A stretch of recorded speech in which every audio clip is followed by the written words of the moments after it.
My guests tonight may lead slightly less zany lives, but they are the real thing. They don't look like any of those people did particularly, but Steve O'Donnell is head writer for Late Night with David Letterman, and he's one of those responsible for the Late Night with David Letterman book, which will give you all the top 10 lists you can handle in one season. And Conan O'Brien writes for Saturday Night Live. And we'll be seeing samples of both of their works a bit later. Oh, there are your names on the screen, fellas, in case you all right. In case you have any problem with that. I failed to hold up the book. Yes, there he is, the Late Night with David Letterman book of top 10 lists, and it even comes complete with 10 reasons you should have it. There now. Did that help? I hope it does. Oh yeah, I'm happy. It all helped. Let's see. Let's make this an earnest seminar on the subject of comedy and see if we can put the viewer to sleep. Those always work great. Yeah. I think that aside from love, comedy is the deadliest subject you can be serious about. So we'll try not to be too much. But the difference between the two shows seems to strike me a bit. One aspect of it that doesn't get dwelt on that much is the lifestyle of working on them is supposed to be very different. The image outside is that the Saturday Night Live people live a life of parties and boisterousness and paper hats and very late hours. We're famous for our paper drives, of course, and the big community breakfasts we have. And well, that sort of completes, and that the Letterman people live a more bourgeois, bankers sort of existence. Well, yeah, sort of have to. We're maybe more like a newspaper where they're a slick, glossy magazine, or at least a weekly. Is that what it is? All right, they're like the Sunday Parade, and right, and we're like the Daily News. Yeah, I think that pretty well spells it out. The hours are vastly different, right? You'd have to change your entire biology to move from one show to the other. Well, yeah, you could more or less say that I'll see Conan coming into the building while I'm leaving. Yeah. Has anyone pointed out that the two of you each come, that both of you comes, do you know what I mean? That in each case you come from... We rode a car here together, if that's what you mean. We have that in common. Comes from Harvard. Now, this is nothing to be ashamed of, and I don't want to rub it in. And that comes up a lot. It seems to come up more and more since the early 1980s, when you started seeing Harvard graduates, and especially men and women who are on the Harvard Lampoon, the humor magazine organization on campus, writing TV and for magazines and so on. It seems to be a surprise to a lot of people, because I think still the classic popular notion of Harvard graduates isn't knee-slapping and funny, but rather kind of maybe dull and wan and pale and annoying. The idea of, Mom, I've decided to go to Harvard and write gags for pantaloons and comics. It's become like, with your shoulders bare on stage. It really has become like more of a respectable occupation, I think. I think if you had said in the 60s, if you had come out of Harvard in 1965 and said, I'm going to write for TV, that you'd be seen as some sort of failure. Mm-hmm. But now it's definitely, you get more people. I think now you're seeing people at Harvard who are thinking, maybe TV is a good career for me.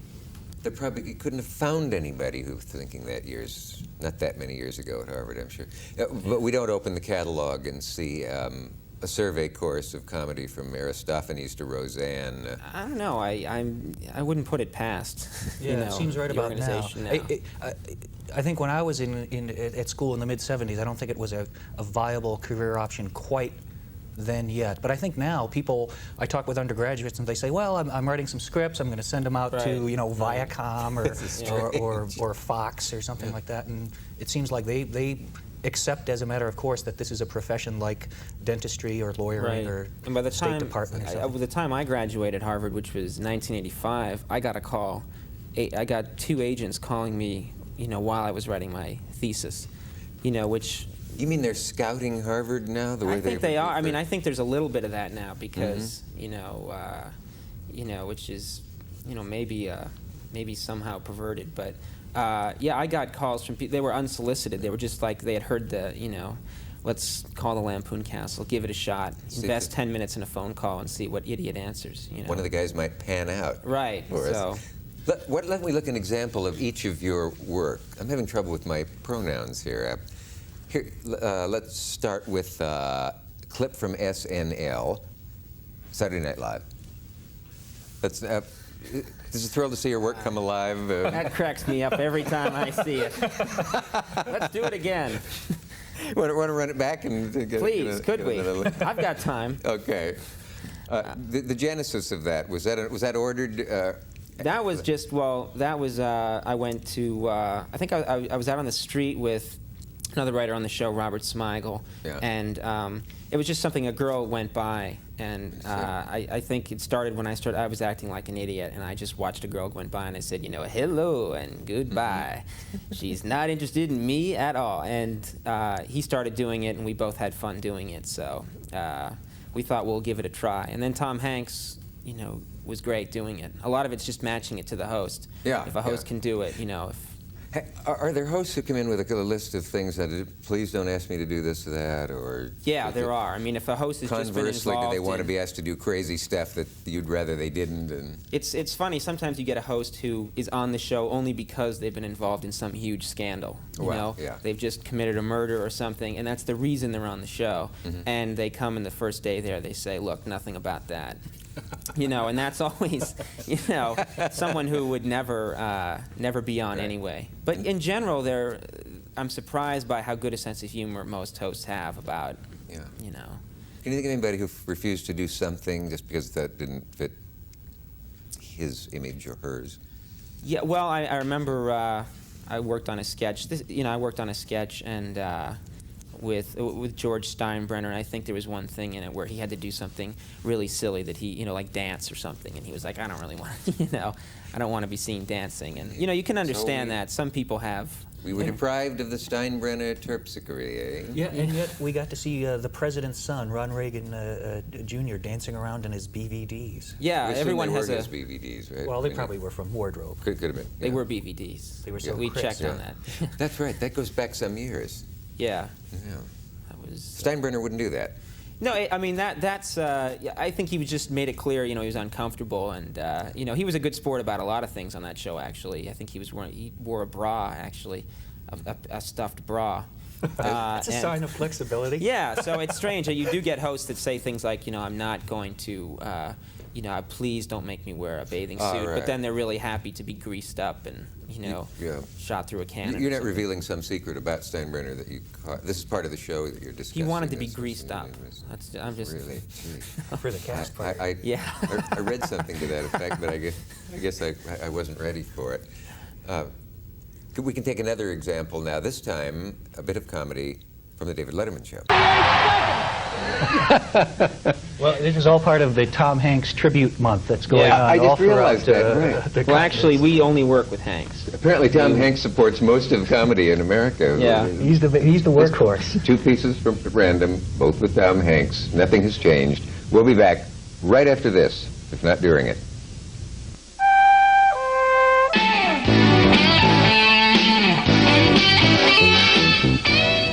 Talking with two writers from, one each, that is, from Saturday Night Live and from David Letterman, and I'm going to assume you didn't just join us, or just join us in this country and not know what those shows are, so we'll move right along.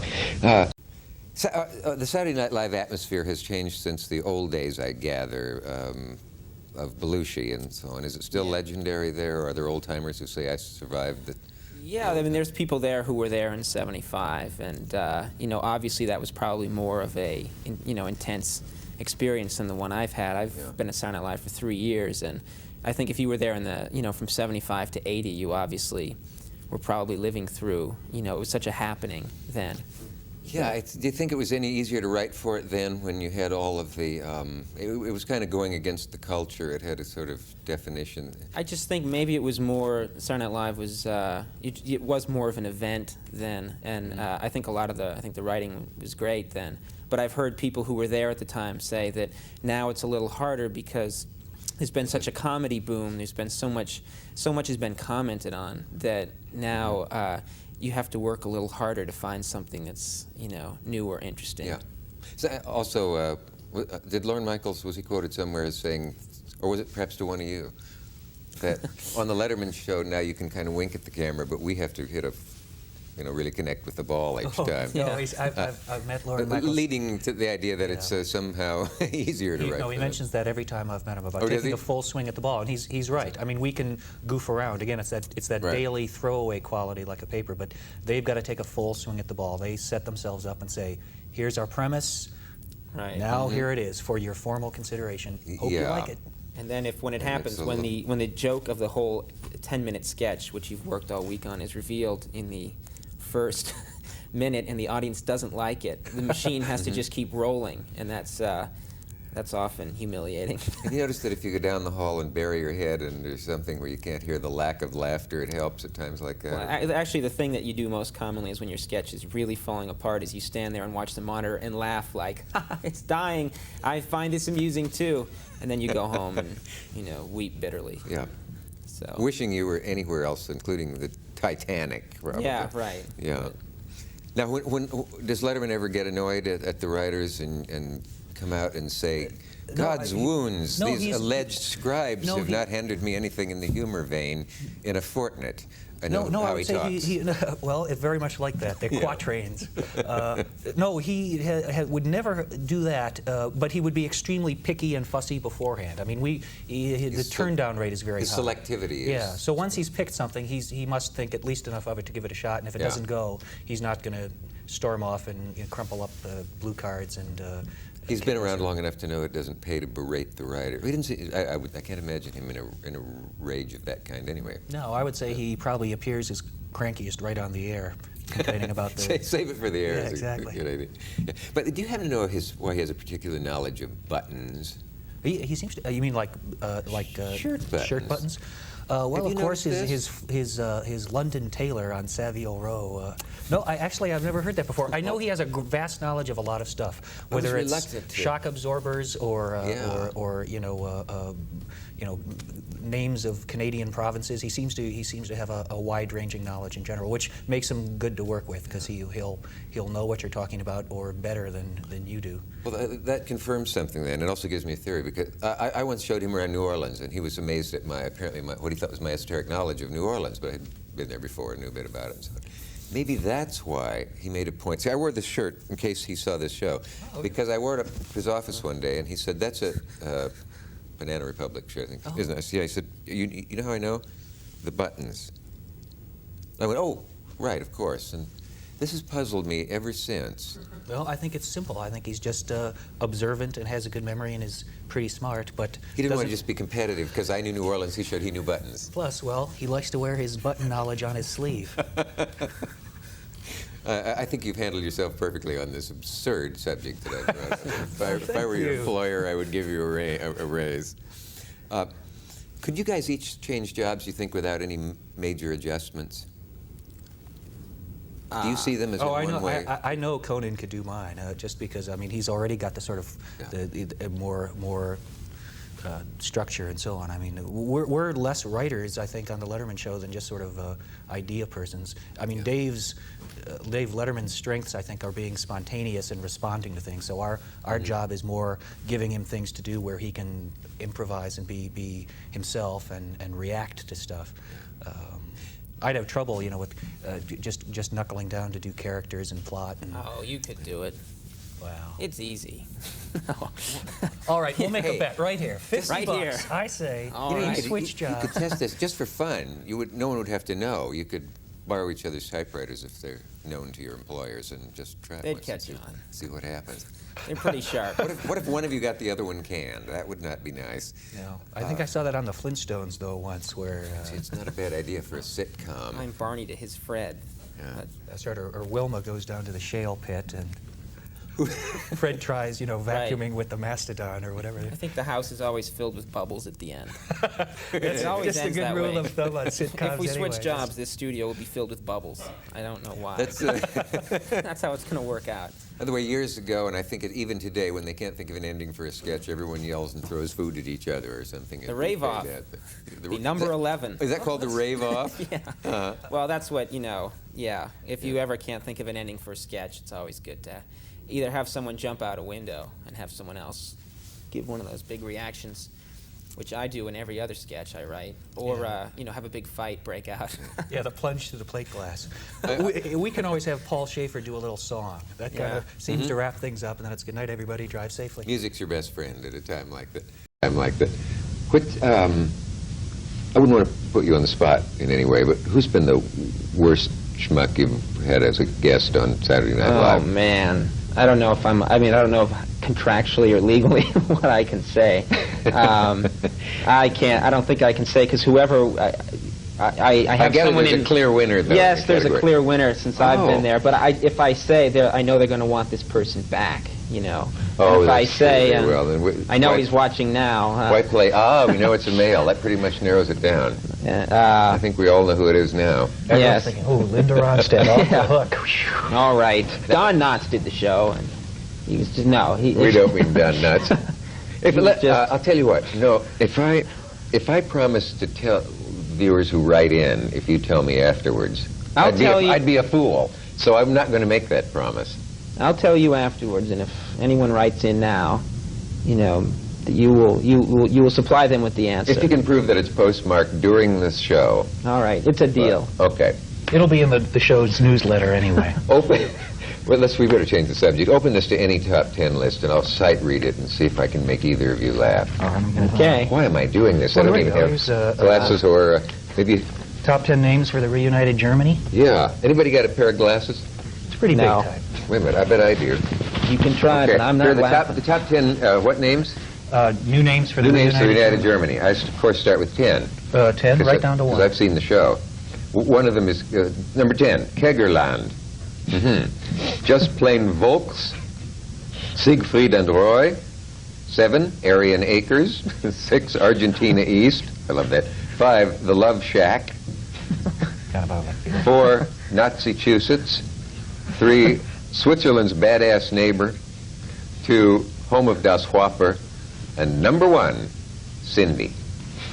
Oh, that was nice. That's not bad. Try another one. I think these are fun. It's not the same without the drum roll. I know, you got to have a drum roll. And perhaps a song from Paul. Well, how about some luncheon meats? Okay, top 10 least popular Oscar Mayer lunch meats are number 10, pulled hamstring. Number 9, grissalami. Number 8, smoked Schwarzenegger. 7, gee, your ham smells terrific. 6, Eva Braunschweiger. 5, San Diego chicken roll. 4, Joseph Bologna. 3, Smoky Pittsburgh Senorita, aimed at Hispanic women smokers who live in the Pittsburgh area. Little market research. Hey, those aren't pimentos. And number 1, Hoffaloni. Tremendous. I find things like the ones where people's feelings can be hurt the funniest.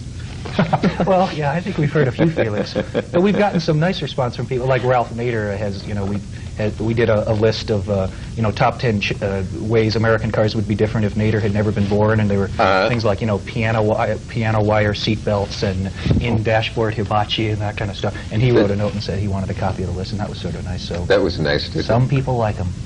There was, what was the one that killed me is the punchlines of favorite Scottish jokes. Oh, that is absolutely one of my favorites. Yeah, but it was just... That's not a bagpipe, but keep playing it anyway. And other things that just, you know. That's right. I couldn't imagine what the jokes could possibly be. Oh, the other one was, another one was, oh, you mean you can get wool off them too? Yes.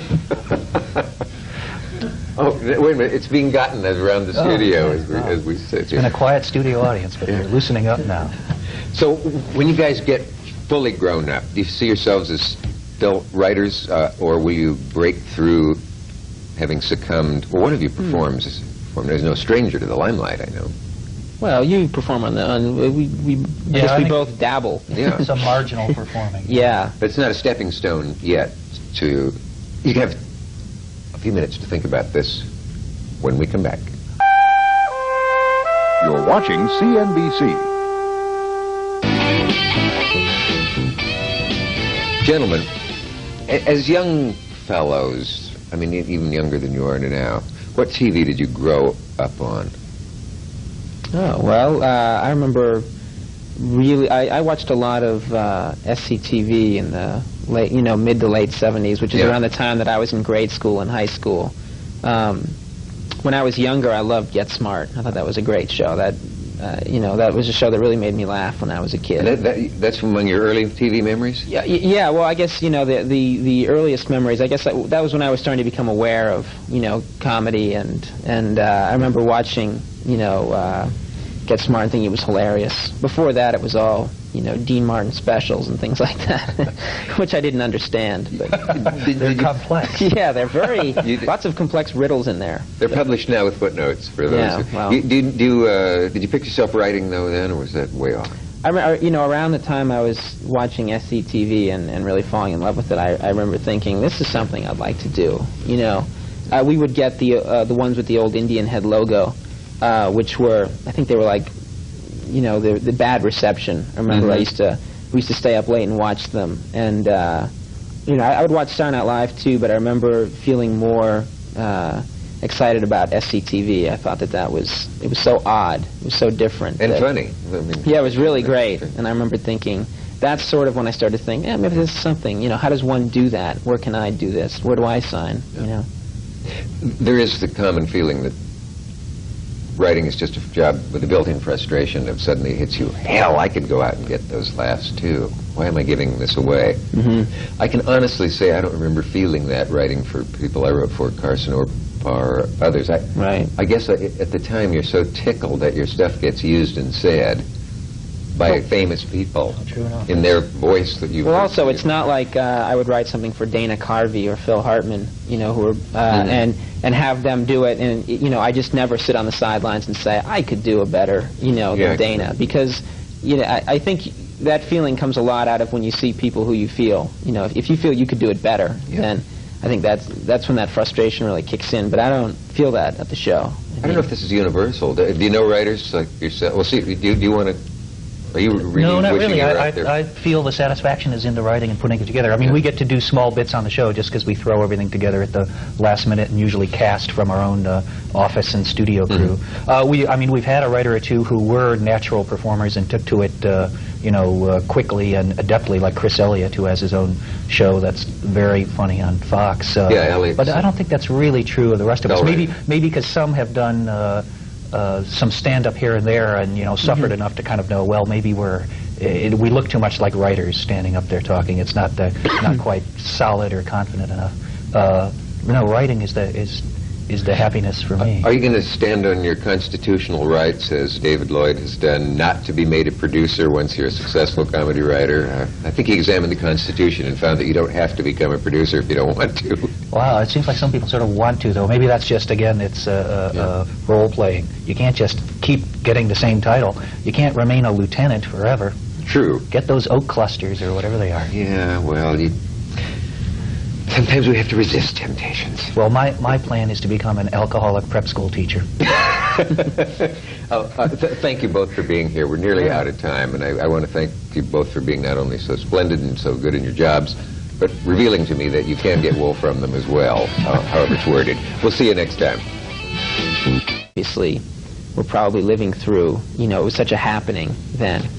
Yeah, do you think it was any easier to write for it then when you had all of the, it was kind of going against the culture, it had a sort of definition? I just think maybe it was more, Saturday Night Live was, it was more of an event then, and I think the writing was great then. But I've heard people who were there at the time say that now it's a little harder because there's been such a comedy boom, there's been so much has been commented on that now you have to work a little harder to find something that's, new or interesting. Yeah.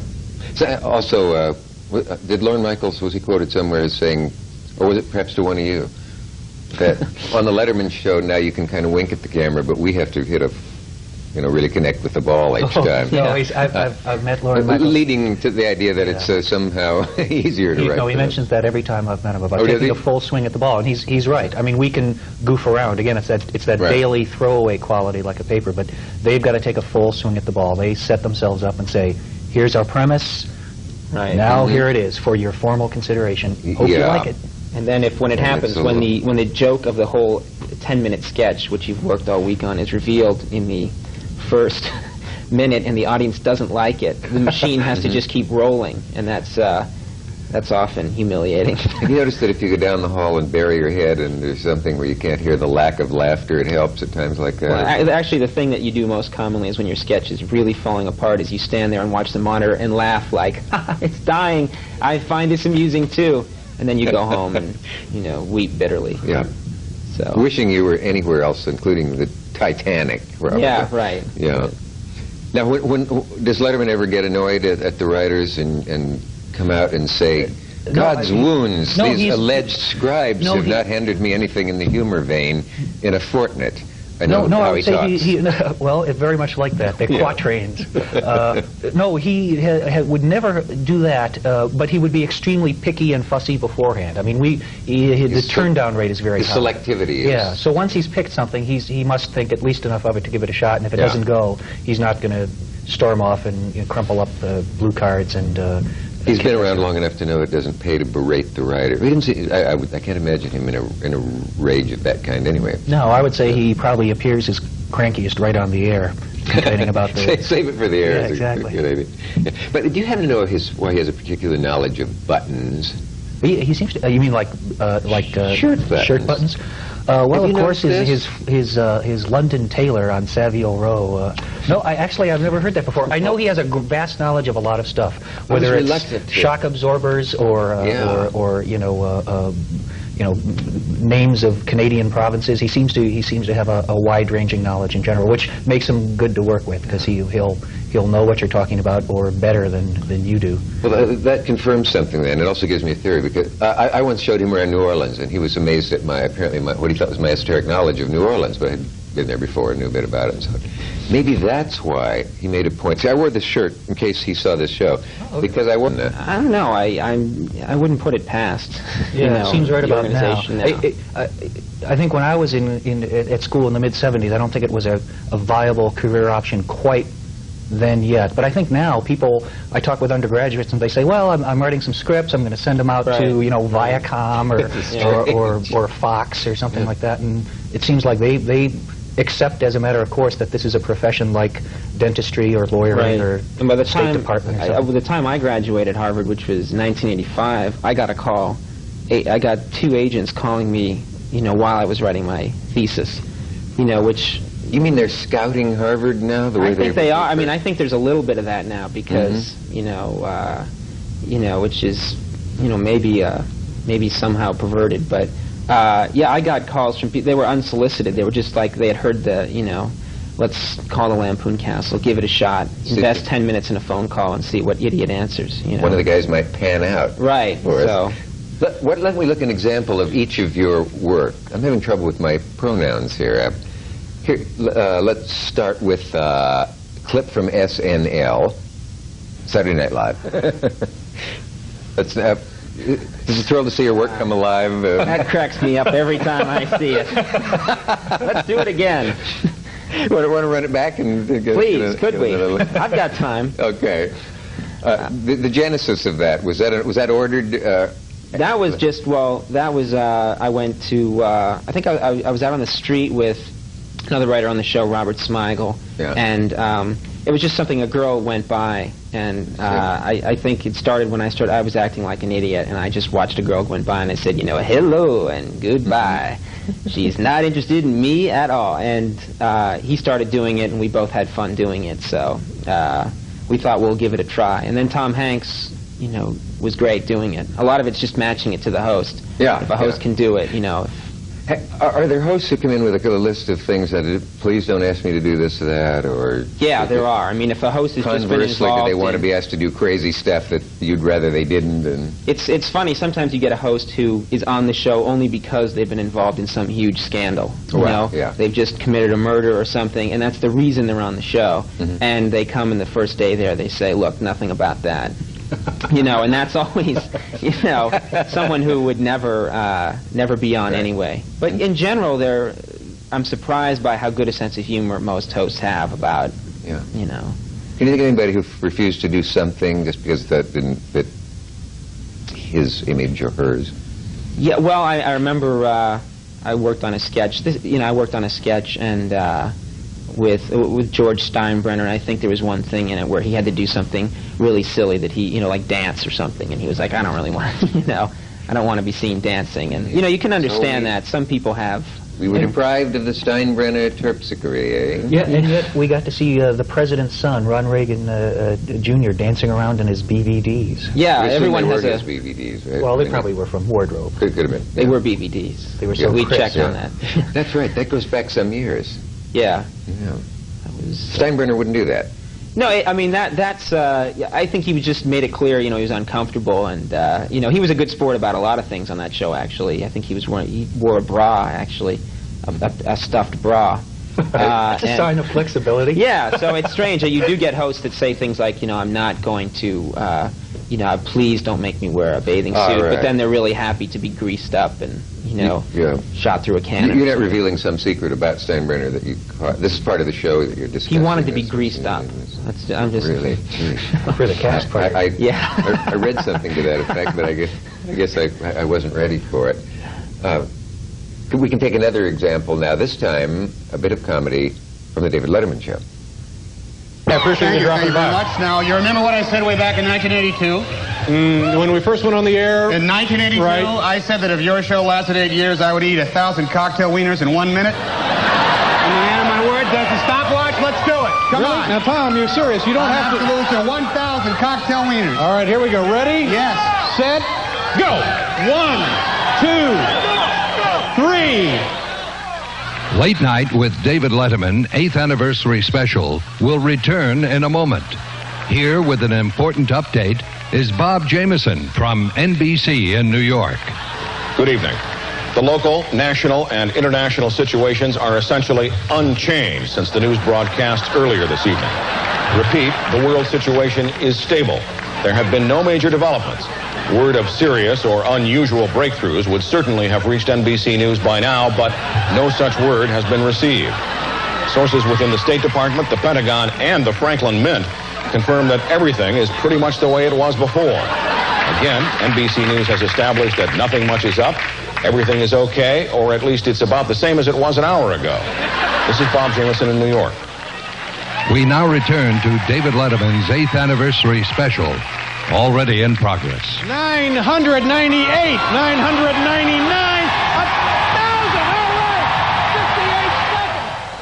right, 58 seconds. Well, this is all part of the Tom Hanks tribute month that's going on. I just all realized throughout, that, right. Well, actually, we only work with Hanks. Apparently, Tom Hanks supports most of comedy in America. Yeah. He's the workhorse. Two pieces from random, both with Tom Hanks. Nothing has changed. We'll be back right after this, if not during it.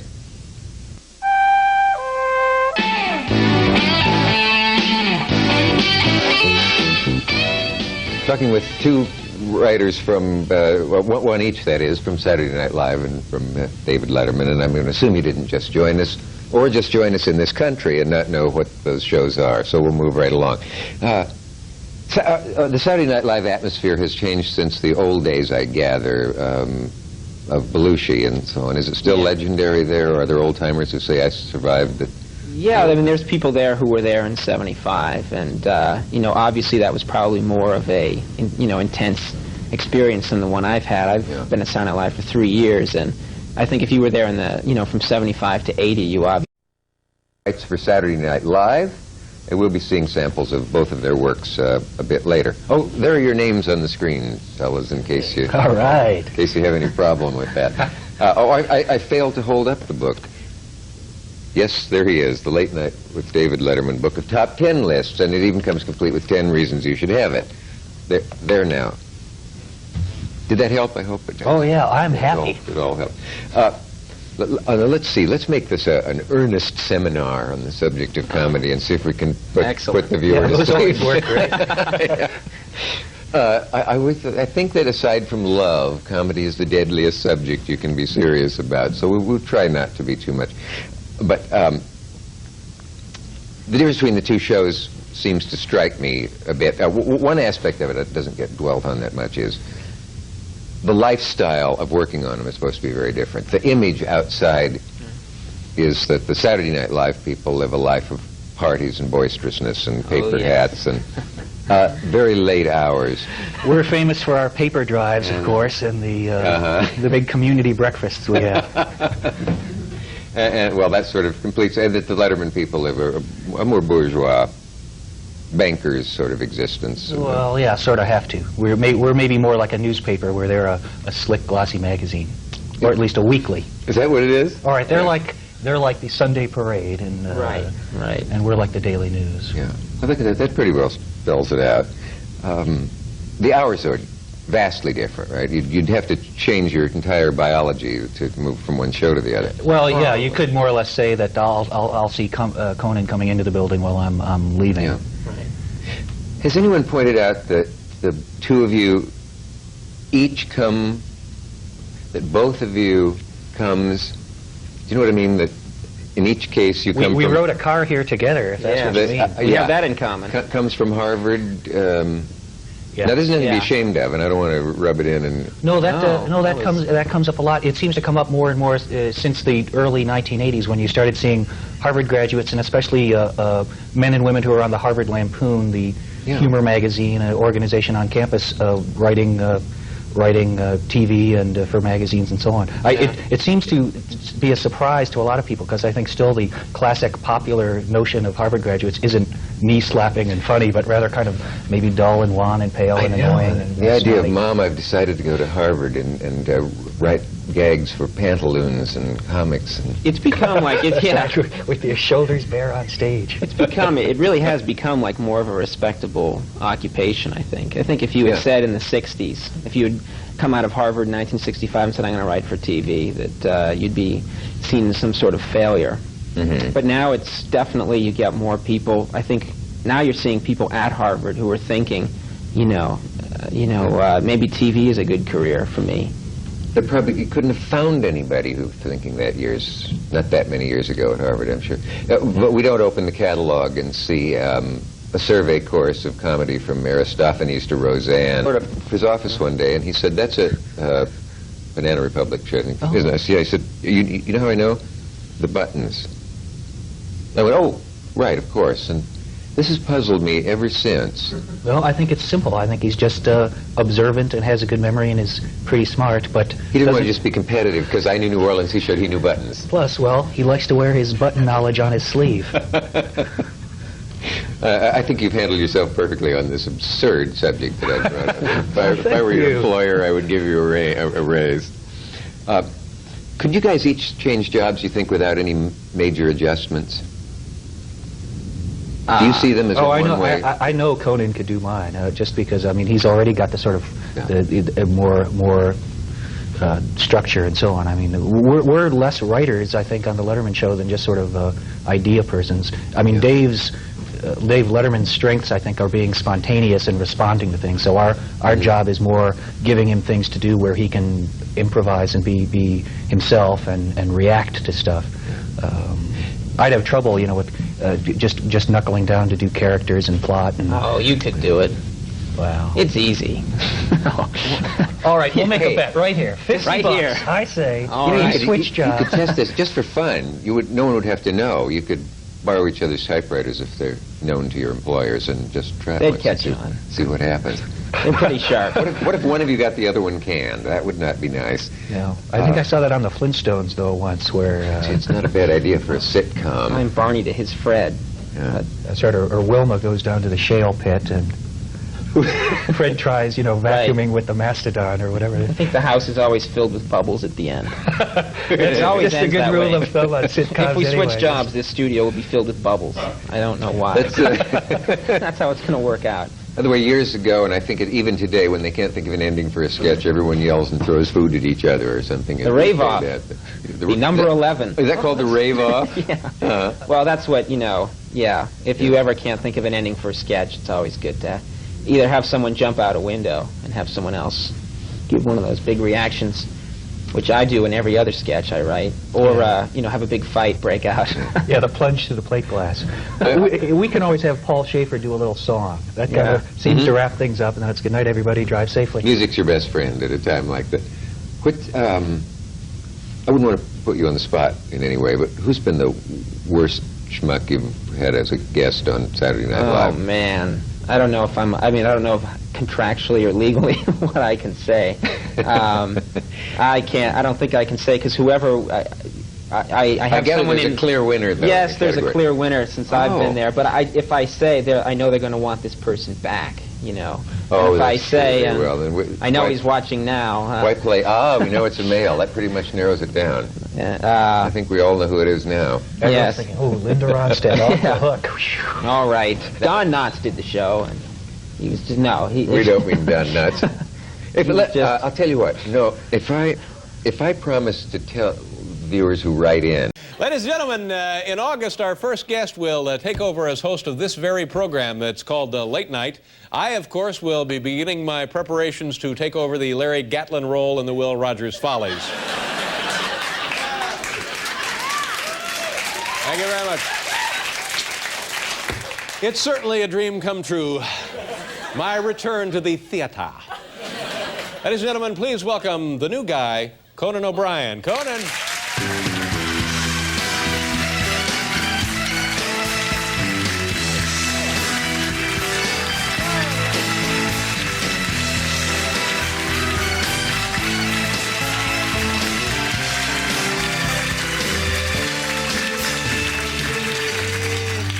Conan, welcome to the program. Congratulations, and just a word of advice. I think the network would kind of like to see you in a tie.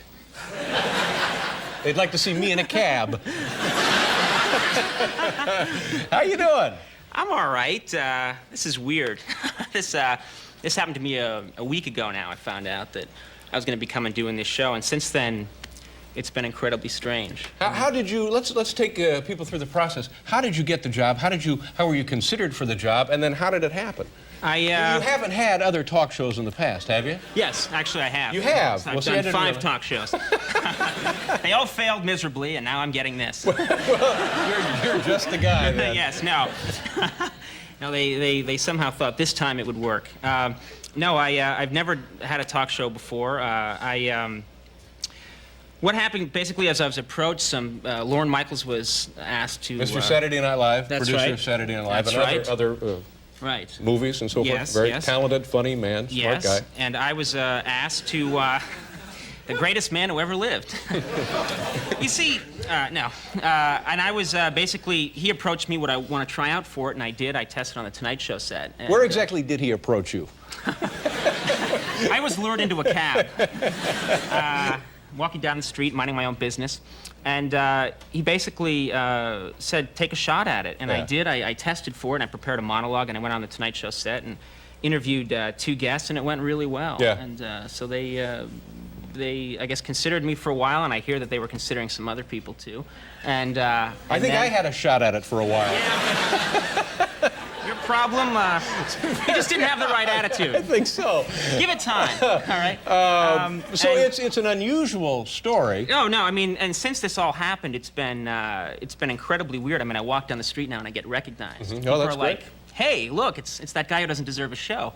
And I say, hey, come on, that's not fair. Give me a chance. One of the weirdest things of all is that the press goes and they talk to my parents. Already visited your family? Yeah, they visit my family, which is everyone's, it's a nightmare. Yeah. I mean, when you're a kid, you don't want people coming over to your folks' house because you're afraid your parents might do something to creep them out.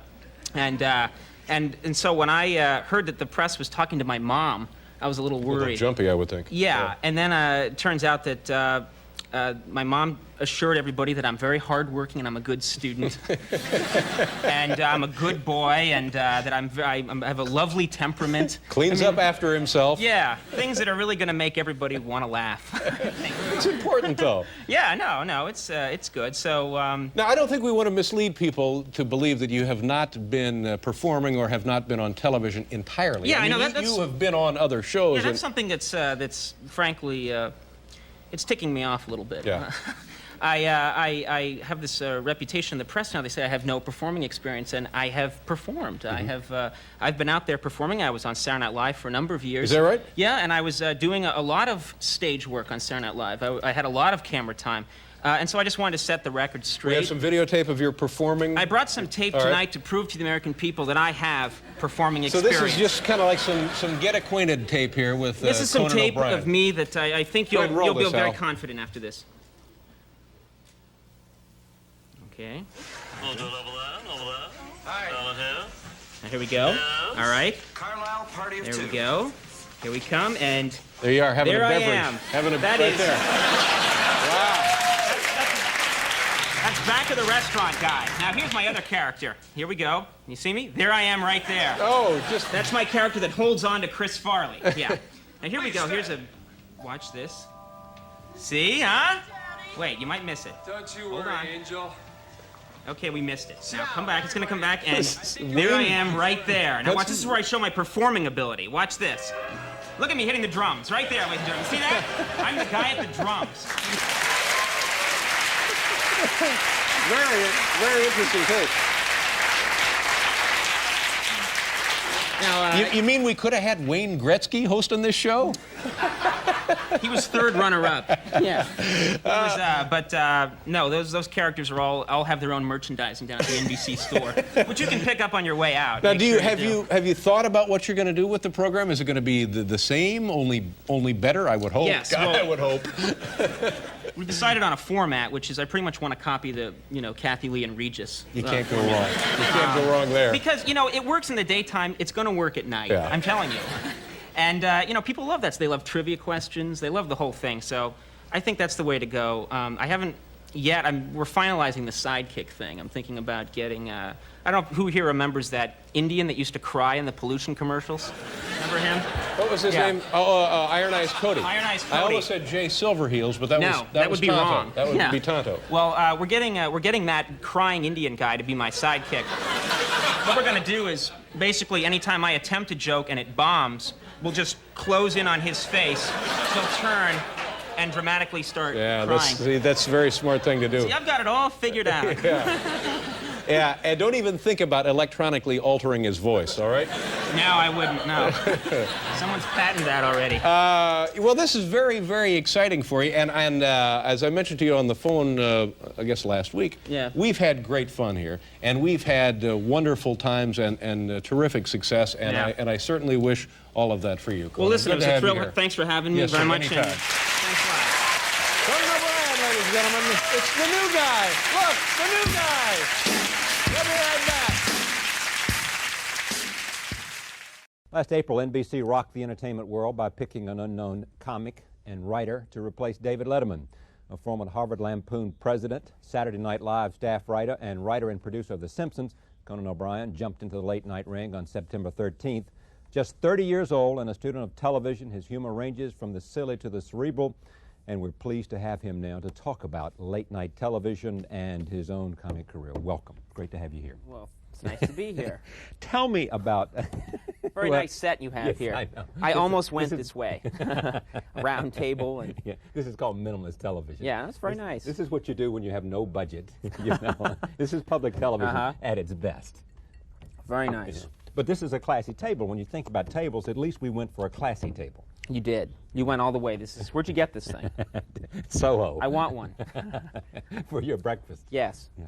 Tell me how you feel about your show and how it's going in terms of your own sense of finding your voice and what you want to do with it and how you want it to emerge. Well, so far, I'm enjoying it thoroughly, which was the biggest question I had is, am I going to enjoy this? Yeah. You know, I've never hosted a late night show before, and I thought, am I going to enjoy this? That's the most important thing to me, and we're having a lot of fun doing the show. I think so far it's gone about as well as I could expect it to go. It's a new show.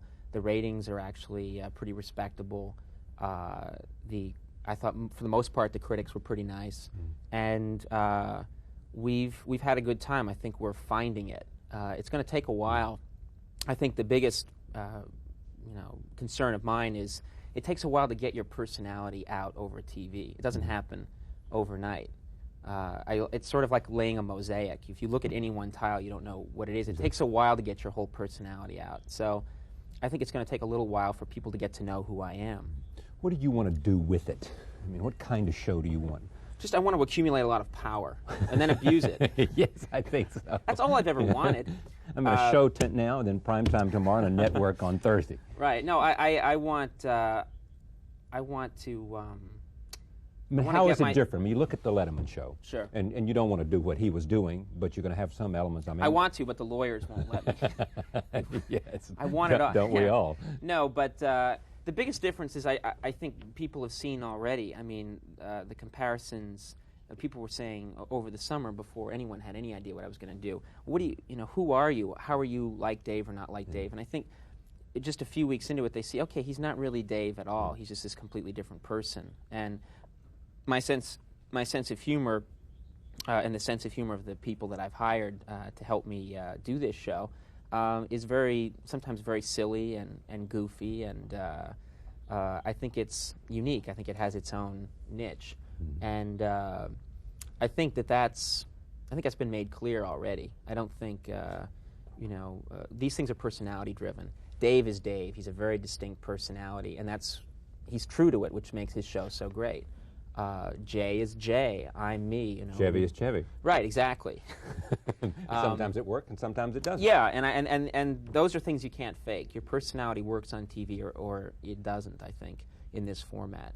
And that's what, if given the time, I think, if people check it out, I think they'll like what they see. Do you have any sense that you're racing against time? I mean, that there is this sense that, boy, I want to make sure that if I'm at 5 out of a possible 10, I'm at 5 now. Right. Will they give me enough time, a year or however long it takes, to get to where I want this show to be? I've been promised that I have 12 years to find it. I think you can do it in 12. 12 years. If not, back to writing. Right, exactly.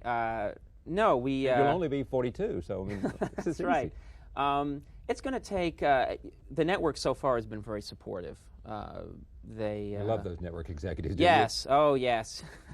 No, actually, they've been nice. They're letting me do what I want to do. They like the show. I think they have a sense. They come and they watch the show, and they see that it's cohesive and that it has a sensibility, and that it gets better and better. And I think that makes them happy. Do you like the skits better or the interviews better? Well, I'm a comedy buff. I've always been. Comedy is my passion in life, and so. It's interesting because there'll be some nights where I love the interview part because I really click with someone and it's someone I really want to talk to. My primary concern was always that it be a funny show, that it be a show that was amusing and interesting in a different way, and that the interviews would be, that they'd be respectable and good, and of course that ranges. Some nights. Depends on the guest, depends on... It depends on the guest, the chemistry. Some nights the guest's okay, but I don't really find, I've got to get better at finding, finding what interests them, bringing them to life. Let me take a look at a clip. This is political humor from Late Night with Conan O'Brien. Here it is, a Les Aspin segment. Take a look. Let's move on to Haiti. Now, on This Week with David Brinkley, you offered some classified information. You said U.S. troops should carry M16 rifles, and that was a mistake, I guess. I didn't know that show was being beamed out to, I didn't realize it was being beamed out to an entire country, Conan. What are you talking about? It's This Week with David Brinkley. It's a TV show. I didn't know. I'm not a mind reader, Conan. I can't read David Brinkley's mind. He didn't tell me it was a show. I'm not a Swami. Okay. A lot of people, Mr. Aspin, say that the administration lacks focus. I'm sorry, what were you talking about? That the administration lacks focus. Well, I mean, were you listening? No, I wasn't, Conan. I didn't know I was supposed to listen. Had I known that I was supposed to pay attention, I would have, but I'm not a genie, Conan. Okay. I don't have a turban on. Yeah, right. You didn't know. Let me ask you something. Didn't know. Mr. Aspin, what are you going to have for, what's for dinner tonight? What are you going to have for dinner? I don't know. Conan, I can't foresee. I wish I had a time machine. I could go to the restaurant that I'm going to go to. Right. And then I would tell you, Conan, but I don't have that machine. It hasn't been built yet. So, Mr. Aspin, you do, though, think that you will be going to a restaurant for dinner? Don't pin me down, Conan.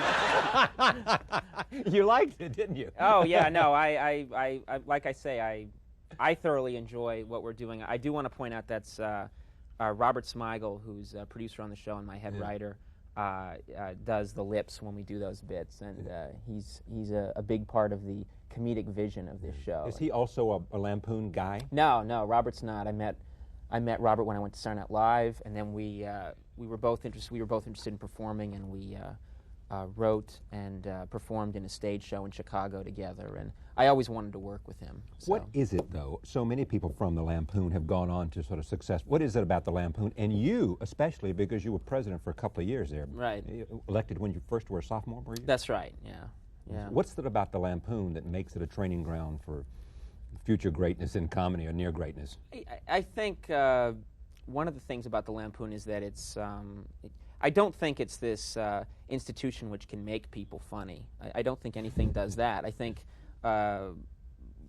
people have to be funny by the time they get into the Lampoon. It's not a magical place. I think what it does is it gets you thinking about comedy and what's funny and what's not. And it's a pretty severe atmosphere. I mean, people are very critical there. They'll tell you when they don't think you're funny. And the pieces that you write for the magazine, other people will really savage them on the staff. And that just is a tough environment. And I think in some ways it makes you develop. It's a good farm system almost in some ways for comedy, because I got to the Lampoon when I was 18 and started working very hard, and I realized right away, this is what I want to do with my life. I want to write comedy. What was it about writing comedy that made you say, this is it? Well, it wasn't even so much writing comedy. All my life, since I was a kid, that was the way that I had been accepted. I had been the guy who came into school. I wasn't a good athlete. I wasn't particularly, I wasn't a genius. I was able to be funny. I was able to make people laugh spontaneously. And by the time I got to school, I realized there is actually a form for this. There is a way, this is something that you can pursue later in life, which is something I never realized before. And I think that was a big moment in my life. I was 18 years old, and I realized here are these other people who are intelligent, and they're my peers, and they're taking this very seriously. They're taking comedy seriously, and maybe I should too. Yeah. Did you then want to be a performer? Yeah, I had always wanted to be a performer my whole life. I had been started tap dancing very seriously when I was a kid, because I wanted to be an entertainer.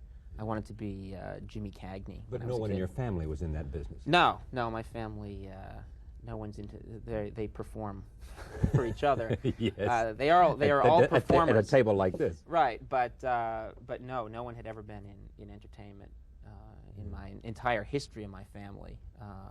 And so this is something that I always wanted to be a performer. I was always fascinated with, I remember seeing Sid Caesar's 10 from Your Show of Shows.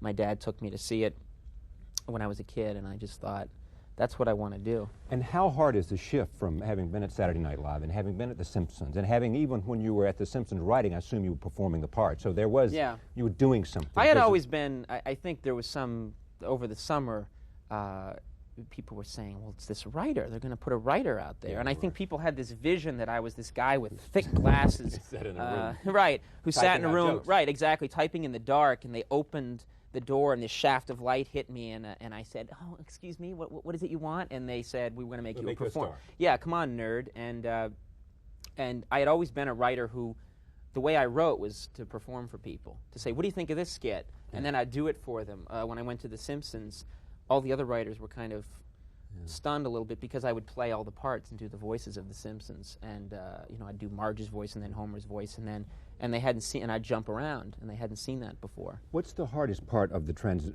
of moving, the shift from being all of that, which is Saturday Night Live and The Simpsons and other things that I've forgotten for the moment, and having to walk out there and do stand-up, number one, and two, to do skits, comedic skits, and three, to be there and to be the center for the show that gives the show its flow and its transition. I think something that's making it a lot easier is that I'm not trying to be anything I'm not.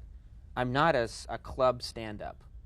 Is that a bad deficit for you, having not done that, I don't think so. No, I don't think so. I think in some ways, I admire people that do that. I think it's, I think a lot of amazing stand-up comics come out of that format. You mean from a Seinfeld to a Leno? Exactly, and others. Right. And they're great professional stand-up comedians, and that's not. I think what I'm doing is I made a conscious decision. I'm not going to try and do what they do. I didn't spend the summer going to comedy clubs. I'm a real person. I'm just going to go out there and say things that I think are funny, and just be Conan. And I think that's so far. I go out there and I'll tell a few jokes or stories every night, and the audience laughs, and they're things that I think are funny, and I think I'm presenting them, in a way that's honest, in a way that it's just Conan. It's just Conan talking, and that's all I've ever wanted from this show. I just want this show to be. My only goal is that I get myself out there 100%. If people don't like that and don't accept that, I'll say, well, that's all I can do. But sometimes it's even hard to do that. I mean, it's hard Right. to make sure that you are natural and comfortable, and that That's what you are. That's what takes time. I mean, it took Dave a while. It's going to take me a while to. It's a very strange thing to say. What we'd like you to do is go out there and just be yourself, completely uninhibited, on a set in front of cameras, 200 people in the audience. Right. And we'll critique you every night, and critics will watch for when you rub your fingers together or touch your nose or anything like that. And I think it takes a little while to become completely unself-conscious in that environment. Yeah, But I'll tell you a funny thing I saw the other night. You were doing something, and somebody was saying, look at your hands. It was an evaluation of you. You remember saying, right, we did. And it was saying, it was a bit about how am I doing and looking at your hands. Right. And then I saw someone I admire enormously, who I think has adjusted to television with instant success, is Russell Baker, doing Masterpiece Theater.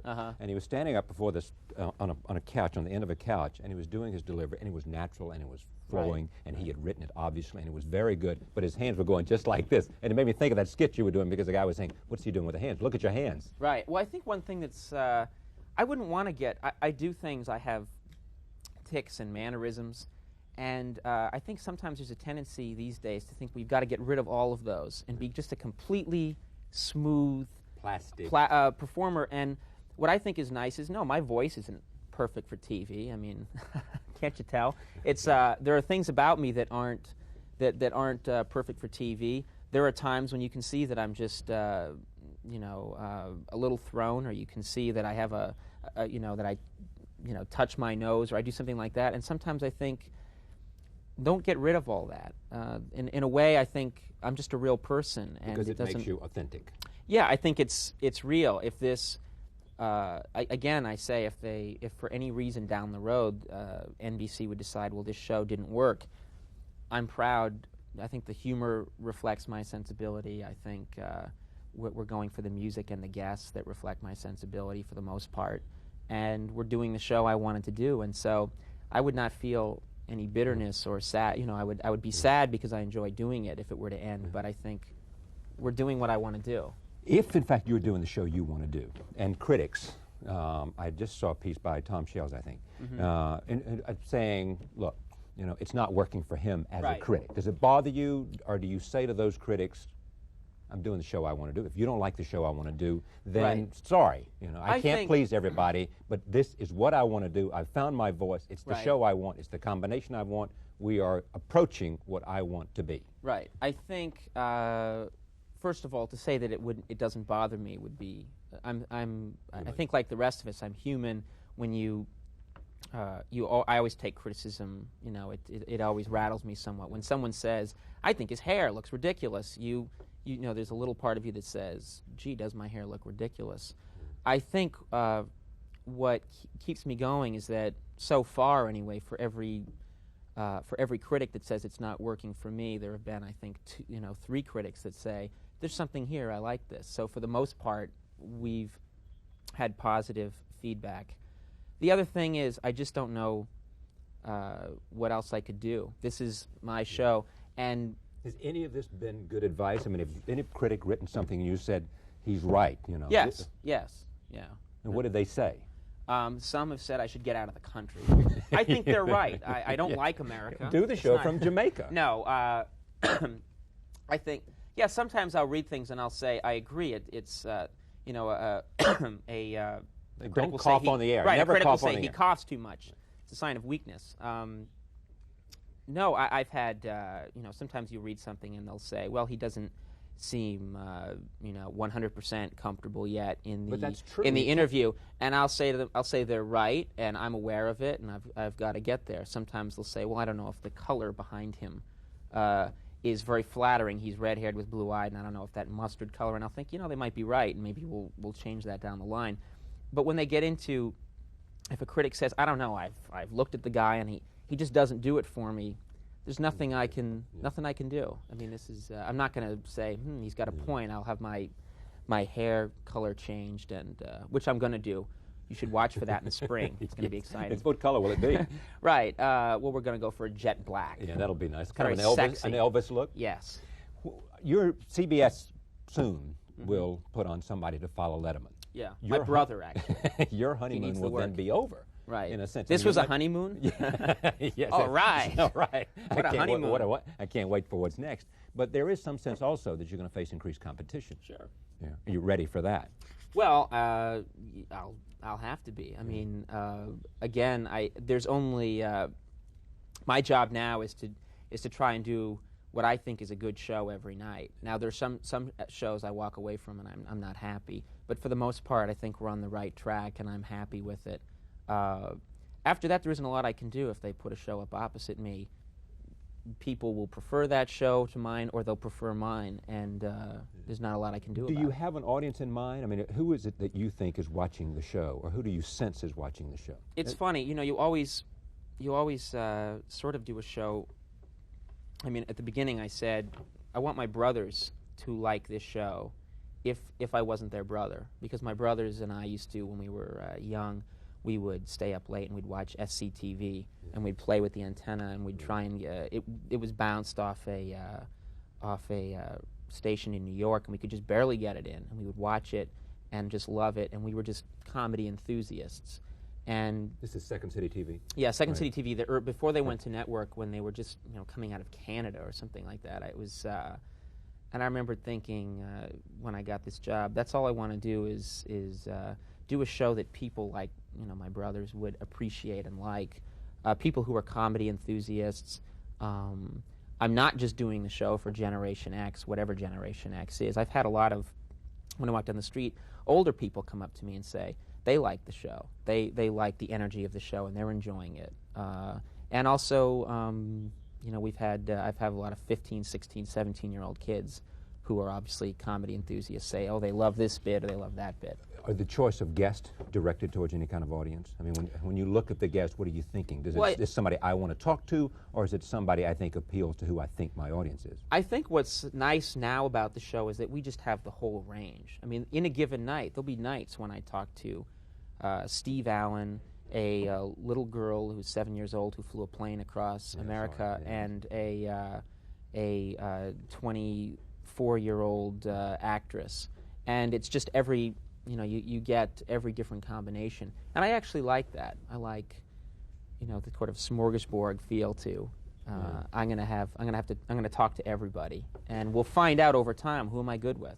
You don't consider yourself in the late night wars, so to speak, because you're on at 12:30 rather than at 11 or 11:30. I don't feel that. Sometimes I'll bump into someone in the street, and they'll say, "Hey, good luck in your war against Dave," and I'll think, I have no problem. I'm on after Dave. He's doing a good show, and I wish him well. And I'm not in competition with him. I think. Sometimes I'll see cartoons in the newspaper of I'm wearing boxing gloves and Dave's wearing boxing gloves and Jay's and I think, I'm not. You're not in the same place. I'm not boxing anybody. But no, I don't really feel like I'm in competition with anyone else. I most of all feel like I'm in competition with myself to do the best show I can do. Did he have any advice for you, Dave? He said he didn't really have advice. He called me up and he wished me well, and he said that 12:30 is just the best time slot in TV, and you should enjoy find it. your own footing and to do the kind of thing. Yeah, I think, and that's the spirit. I really admired what David Letterman did with that 12:30 time slot. He experimented with it. He did his own thing, and it took a while for people to accept it. And I'm not looking for immediate acceptance. All I want to do is I don't know, do with that time slot what Dave did with it, which is experiment, be true to yourself, try new things. That's what that time slot's for. If I was just doing a show that was pandering to people just to try and stay on the air, I'd be wasting the 12:30 time slot. If this for some reason doesn't work for you, I mean, you say 12:30 at night on NBC was not the right time for me to launch my own performing career. Right. What would you do? Game show. Game show. Yeah, host a game show. I'll tell you why. Which kind? Prizes are involved. Yeah. People like those kind of things. Yes, they do. And it just feels and good. you don't have to do a monologue. Exactly. Yeah. I would, though. Yeah. I actually... You can do a monologue for your game show? Right. Well, who would be your hero? Would it be Pat Sajak, maybe? Or would it be... Sajak's good. Very good. And you get to work with... What's her name? What's her name? Vanna Wright. No. I would model myself after Wink Martindale. Oh, Wink. I like Wink, too. Wink, because the name. You can't beat the name. You just can't. Wink Martindale. Yeah. Good luck. Thank you Great very to much. have you Yeah, here. it was nice to Thank be you. here. Thank you. Pleasure. Stay with... As we go out, we'll run another clip. This is also from Conan's Late Night with Conan O'Brien. Here it is, the Miss America segment. Now here, you're just encouraging him. You're talking with your mouth full. Right. And I don't think that's right. She's very gracious, but, you know. What? I'm thirsty. I was... Well, now there, the thirst isn't the problem. You've got the straw. Well, look, I'm offering her some. I think that's very nice. Yeah. Real good. Thank you for joining us. We'll see you next time. But meanwhile, my first guest is not only a talented writer-producer, he's also a host of his own late-night talk show, and it looks something like this. Take a look. Very suave thing. Women really respond to. Well, it's suave, but presumptuous, I think, you know. And she didn't smoke, which it was sort of a faux pas, I guess. Maybe you're right, but I thought the rest it wasn't bad or as bad as it was when we got to this point coming up here. Please welcome the tallest talk show host in the history of broadcasting, Conan O'Brien.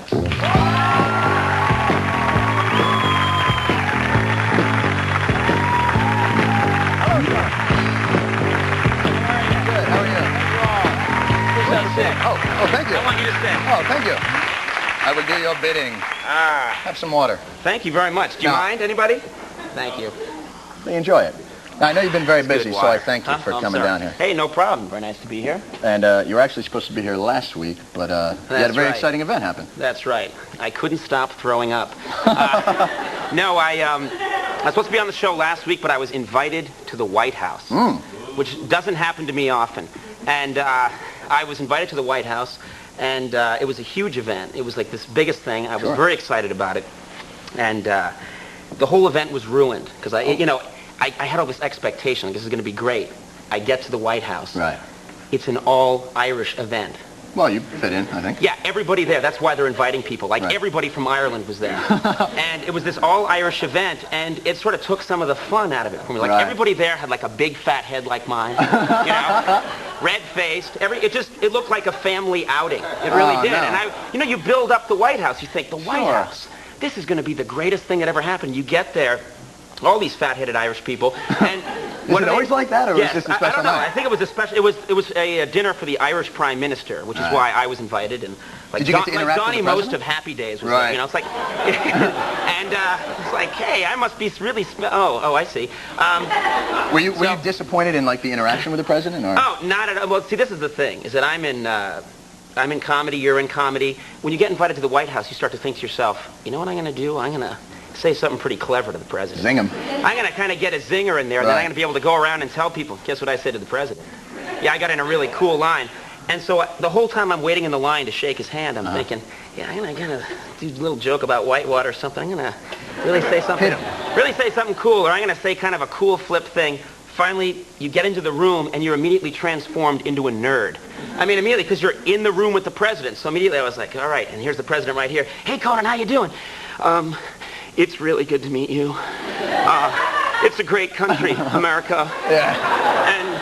And you are doing a very good job. All right, man. Okay, fine. And then he moved on. Yeah. Were you expecting him to, like, take you into his confidence? Like, Conan, over here. Conan, come here a minute. This is where we keep the pot. Right. I imagine. Definitely. I was really hoping for that. I was really hoping that he'd like take me out back and say, you know, I haven't told anybody this. I'm going to tell you. You know, and tell me some like amazing thing about how I'm really a superhero at night. It's still exciting. I do amazing, and here's my costume, and I... So it's, you know, it's still exciting. I think while you were at the White House, I think I was co-hosting The Grind. But it's still fun. Similar situation. Similar situation. Similar vibe, John. Yeah. But you must be enjoying the show. And enjoying it immensely. What do you think is the best part for you? Well, I'd have to say that, and I think you would agree. Oh, I would. Supermodels come on the show. When you have a talk show, eventually a supermodel is going to show up. No matter what you look like, no matter how, you know, what the show is like, a supermodel is going to come. And what's great is that they come on the show, these incredibly attractive women that you don't see on the planet Earth anywhere else. These incredibly attractive women show up, and they come on the show, they walk out there, they're really well dressed, they make eye contact with you, they smile, they sit down, and they start talking to you. And it's funny, this high school mentality clicks in. You start talking to them and you start to think, I'm doing pretty well here. Right. And then you talk a little more and you think, I think she likes me. Yeah. And then the segment's over, the guy on the floor, you know, you go to a commercial, you say, we'll be right back after these messages. Right. And the woman's like, aww. And just, that's it. Really? You know, she's just like up and out. It's time for her to go. She's off to your show to flirt with you. She's off to flirt with Donnie Most, whoever. It doesn't matter. It's just a job. I actually do get to go out with him after the show. But,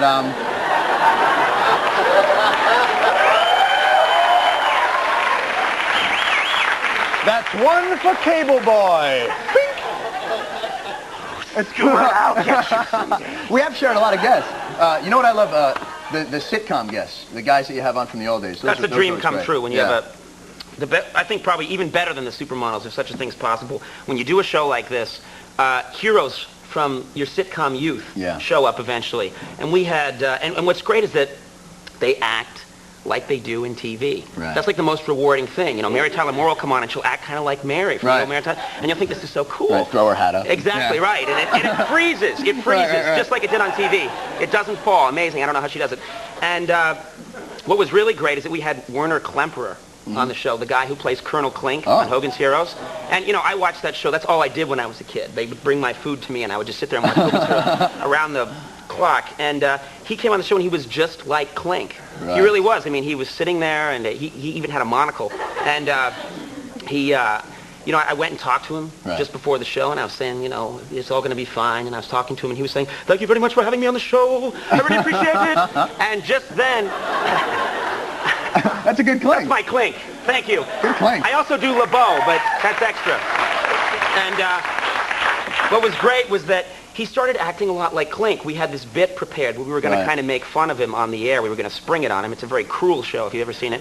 And he sees it out of some idiot left it on the monitor, like ran it on the monitor, and he saw it out of the corner of his eye. And he was like, Conan, what is going on here? 30 days in the cooler. You know, it was really like this blast from the past. He was angry with me. It's cool. We had David Cassidy on. I find these guys are just trying to escape their past. Because like David Cassidy was on, and he's promoting some play. Yeah, right. So he's on here going, oh, the music is wonderful, and I get to act. And the whole time, me and the whole audience are just going, remember that time Danny sold your hair? Remember? That was great, man. It's cool. Hey, listen, can you stick around for a little bit? Because we got to go to commercial. Well, we're gonna have more with Conan. And first, we're going to check in on Howard's calendar to see if anyone's stolen it off the street yet. Okay. They haven't. All right, That's not good. This fella is... Oh, is it? Oh, we check for the police. Oh, I can't wait. He's rubbing his hands. We must get the calendar. We must. Pick it up. Pick... Oh, man. Oh. All right, that's terrible. We'll be right back with more Conan O'Brien and Urge Overkill. Stay put.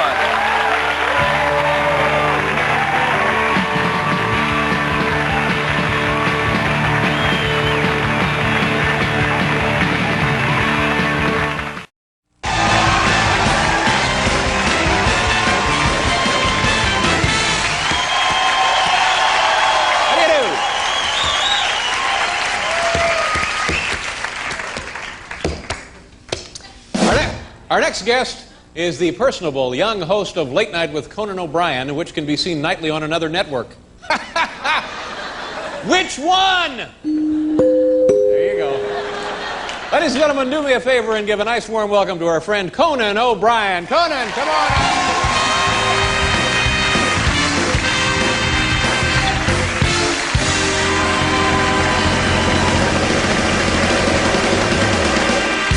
Conan O'Brien, ladies and gentlemen. Thank you. Conan O'Brien.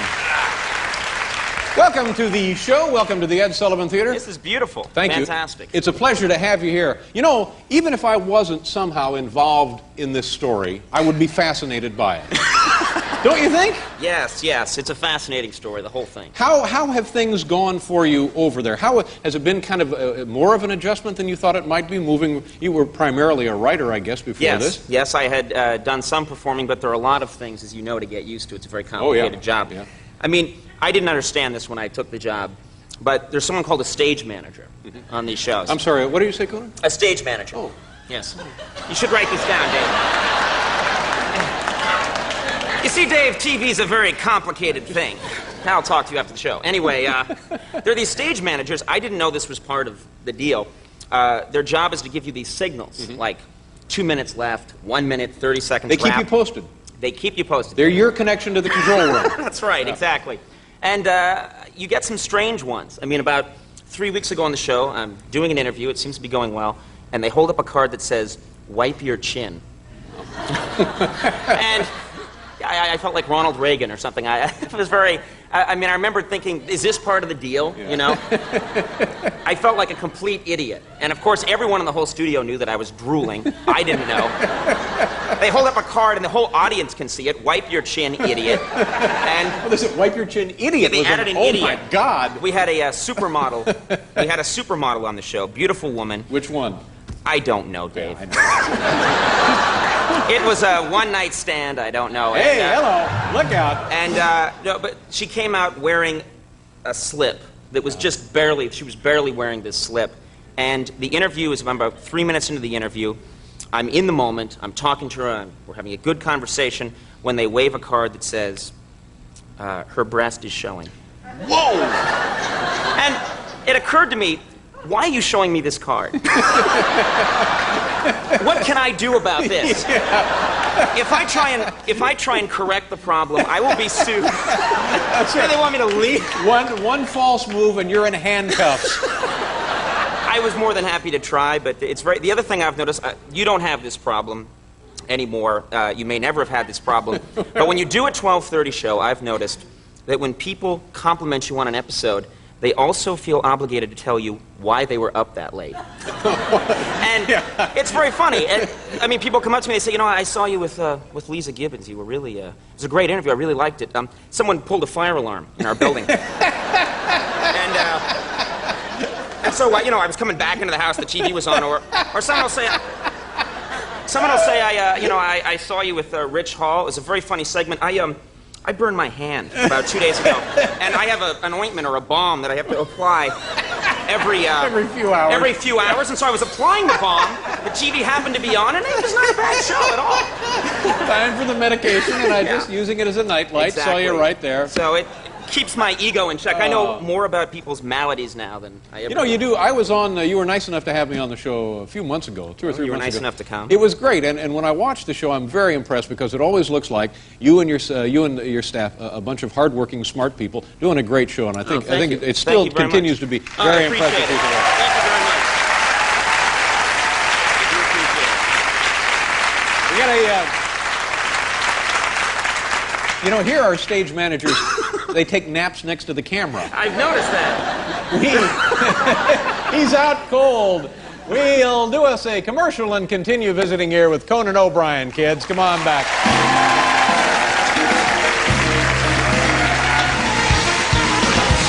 How do you do, ladies and gentlemen? Welcome back to the gigantic program.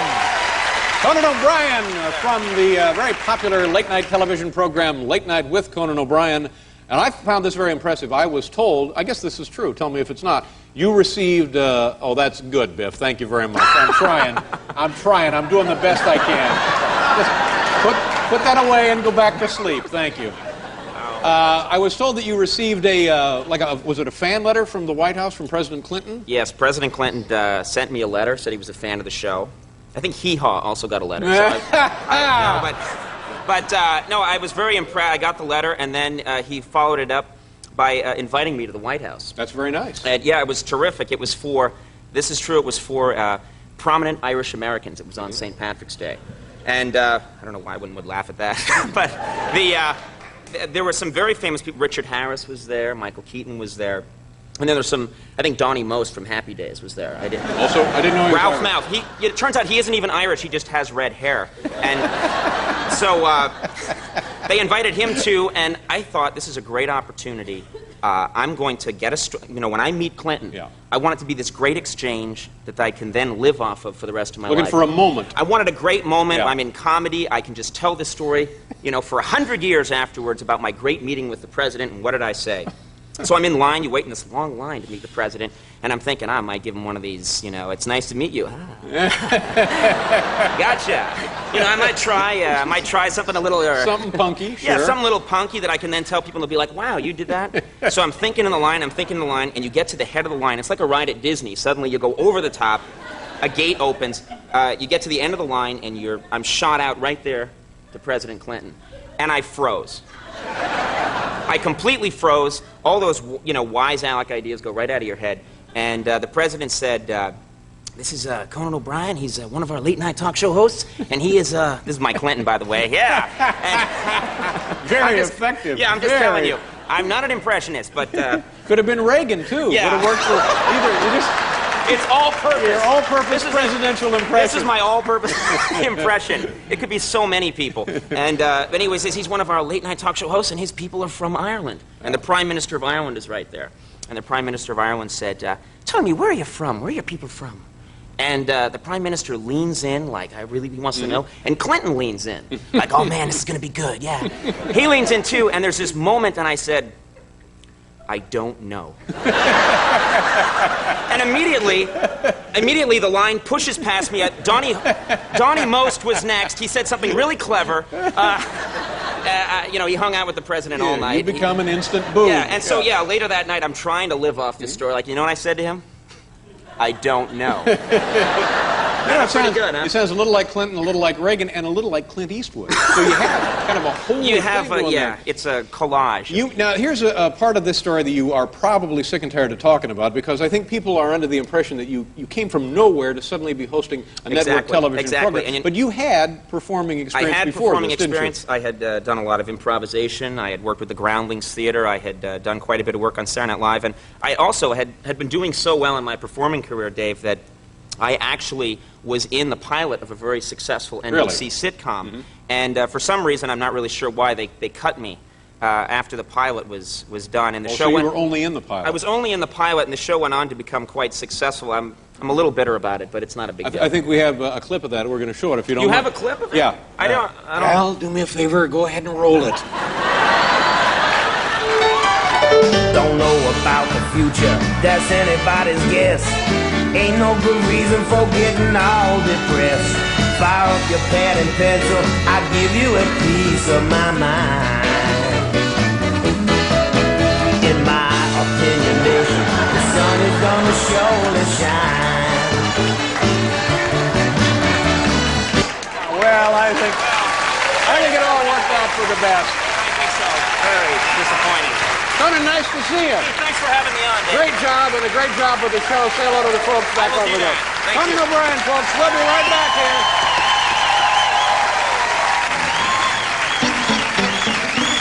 All right. It's all over. We're moments away from being unplugged. And now here's some bad news. We've run out of time, and our friend Dave Edmonds will not be on the show tonight. Gosh, I wonder when we lost that time. Anyway, he was nice enough to come back and visit with us one night next week. My thanks also to Conan O'Brien and Jamie Lee Curtis. Monday, Damon Wayans, John Cicada, and from the Texas Rangers, the first man in the history of the American League, a left-hander to throw a perfect game, Kenny Rogers, will be on the show. Good night, folks. Thanks for being here. Have a great week. Pants, pants, pants.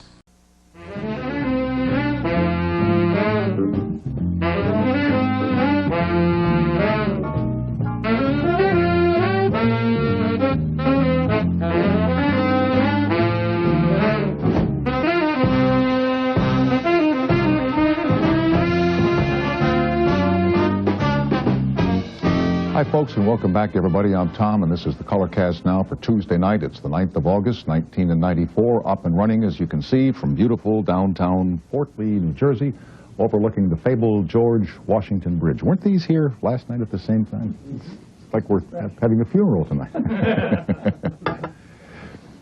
So anyway, last night, CZ and I are in the car, the CNBC limo, going back to Manhattan.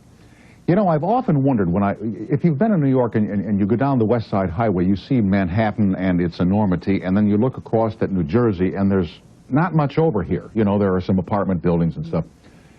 And I've often wondered, like, when Peter Minuet bought this from the Native Americans, Manhattan Island, what was it, 1604, why didn't they build all this stuff over in Jersey and just have a park on Manhattan? You know, they could have had just one bridge and just gone there on Sunday afternoons to play polo. But no, they built it all on Manhattan, and New Jersey is kind of, you know, rural, peaceful countryside. So anyway, we get on the bridge last night, we're going home, and there's a tremendous amount of traffic because, in honor of our visit here, they have closed the lower lane of the George Washington Bridge, so you go over the upper. And there's a lot of traffic out there, and we have a very fine driver who makes a lot of great moves, and all of a sudden, Horowitz looks at me, and I look at Horowitz, and we say to each other, is it us, or is Nat King Cole singing Lazy, Crazy, Hazy Days of Summer, or Rambling Rose? And Horowitz says, you know, I thought I was going nuts. I hear Nat King Cole. I says, me too. We can't, you know, it's one of these guys next to us in like a 53 Merc, and he's got a radio in there that entertains not just him, but 5 city blocks as he goes down the street. And all we could hear all the way across the bridge was Nat King Cole singing Rambling Rose. What a night. Conan O'Brien joins us on this program tonight, the host of, and I get the titles all screwed up. It's The Late Show with David Letterman. It's Later with Greg Kinnear. It's Late Night with Conan O'Brien. That'll be on NBC TV. That'll be at 12:35 p.m. following your Tonight Show with Jay Leno. Mr. O'Brien is commemorating about his first anniversary as a talk show host. He came to the program as a comedy writer, very successful with Saturday Night Live and The Simpsons over on the Fox network, and he joins us tonight to review his first year on the air and talk about the difficulties of getting a program on the air 5 nights a week. Also tonight, the celebrated composer and performer and raconteur, Mr. Marvin Hamlisch, who recently completed the fabulous Barbra Streisand concert tour as her musical director. So Marvin Hamlisch and Conan O'Brien on the Colorcast tonight from Fort Lee, New Jersey. Now, you know, you've been really good to me on this program, all of you who watch the old Colorcast here on the cable company, and so I don't want you to wake up in the paper tomorrow morning and read something in the papers that you didn't hear from me first. We went over tonight, a bunch of us, to the Ed Sullivan Theater in Manhattan with David Letterman and people from CBS and people from Worldwide Pants, the David Letterman Company, and we announced that starting sometime later on this year, this program, or basically me and what this program is, are going to be moving over to CBS at 12:35 after David Letterman. And this has been written about in the press now since last January, when I believe a writer for the New York Daily News, Mr. David Bianculli, did a column saying, hey CBS, how about putting Tom on after Dave? And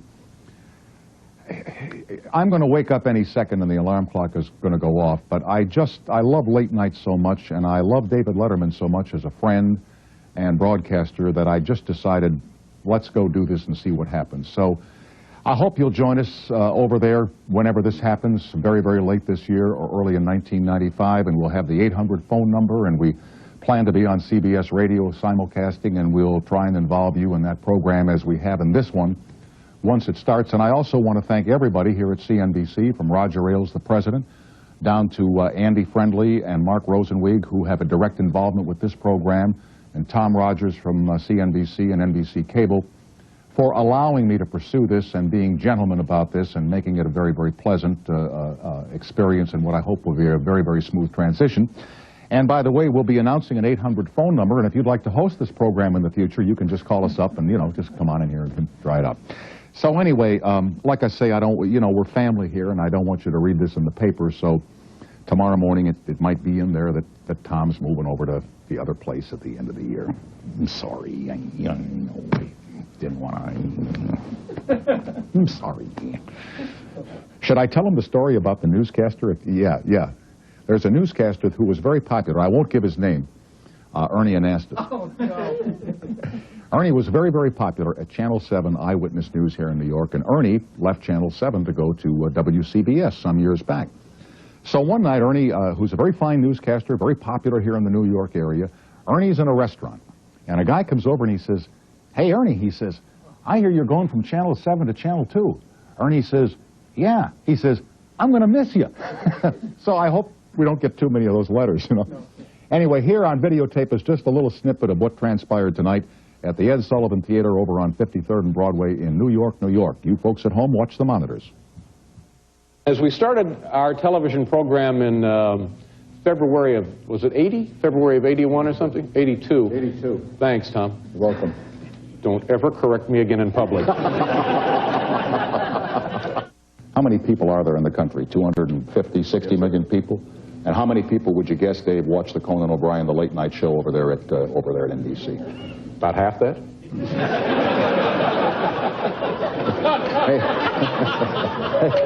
Hey, I'm not very good with demographics. Hey, you know, Dave, if that's the case, we do have a problem, you know.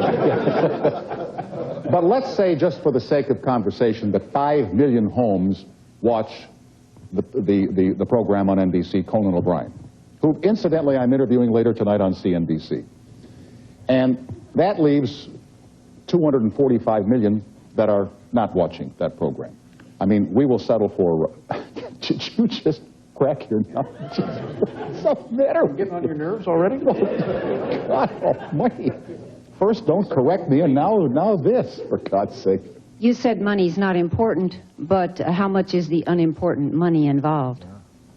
Let's see, you announced last night you're making, what, $450 when you had Howard Stern? I clear $450 Yeah, at the end of the week. And you've been here a year, so Take home. I'm getting $325, yeah. But there are Christmas bonuses. See, that was Howard Stringer, the president of CBS, and when I said there are Christmas bonuses, then Howard said, "No, there aren't." And it got a big laugh. And like I said, no, huh?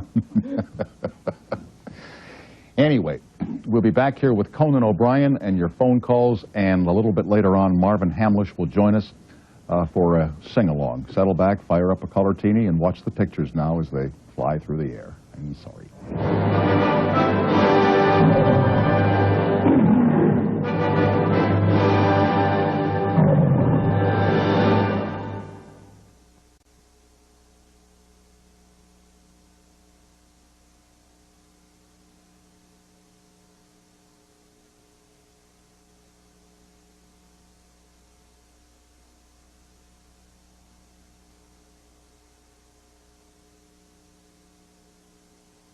Tonight, from Washington, go beyond the headlines to the reasons why. Equal Time with Mary Matalin and exciting guests. It's never politics as usual on Equal Time.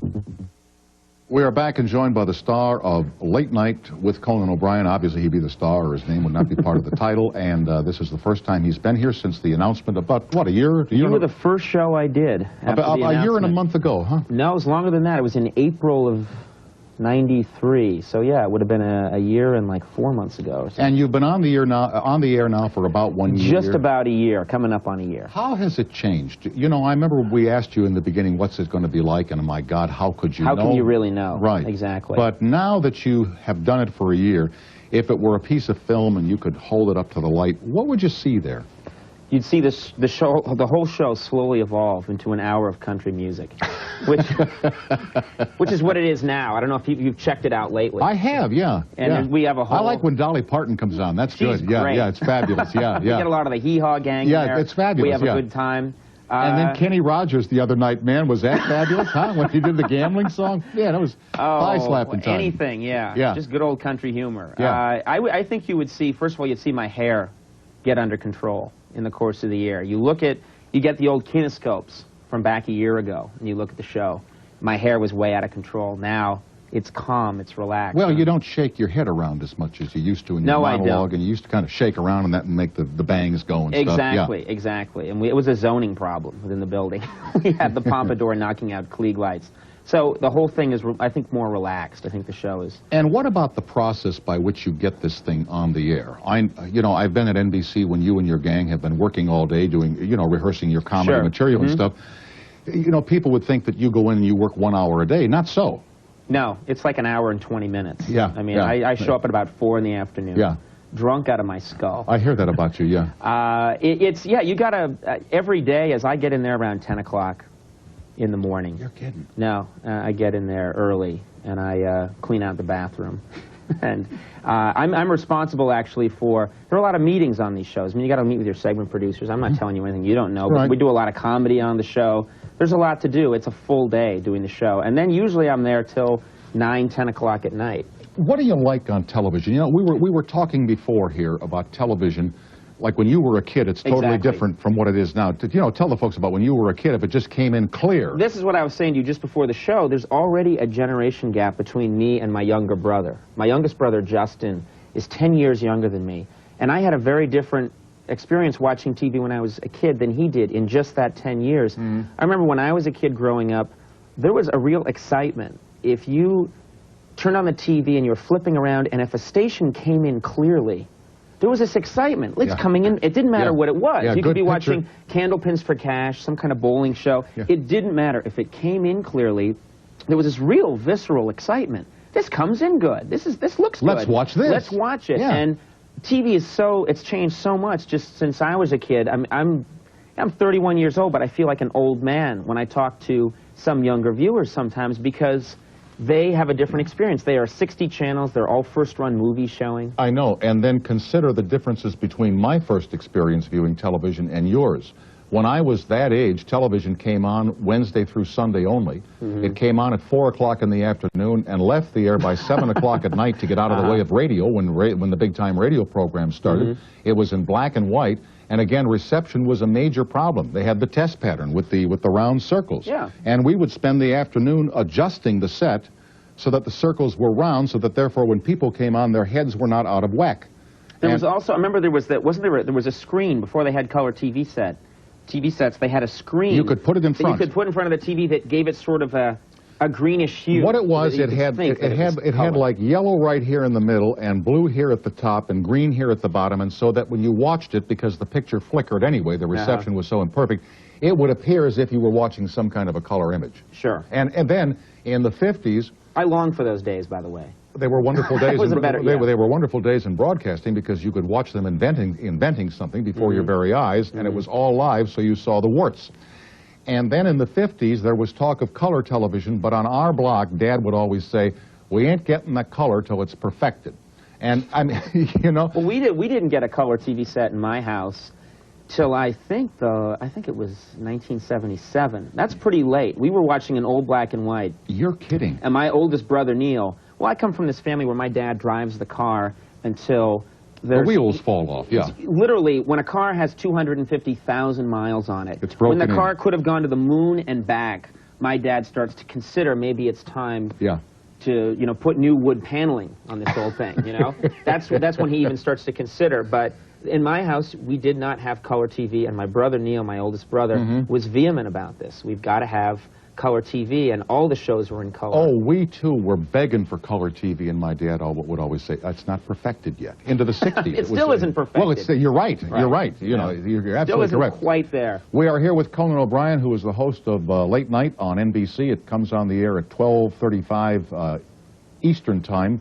That'd be 11:35 Central Time. By the way, I also want to congratulate you, too. I want to talk to you about that in a second. All right. And this nonsense that we all become sparring partners when, in fact, I've seen you with David Letterman. Sure. I've seen David Letterman with you, and I have been with David, and I mean... It's so incestuous and sick, the whole thing. Just awful. But, no, I congratulate you. Thank you. Welcome to the pool. Thank you. Thank you. I've been there. Been there. I know. The water's great. Okay. We will continue with Conan O'Brien and all of you on the toll-free exchange. You know it. You love it. You call it at 1-800-800-CNBC. That'll be 800-2622. We'll be right back after these messages.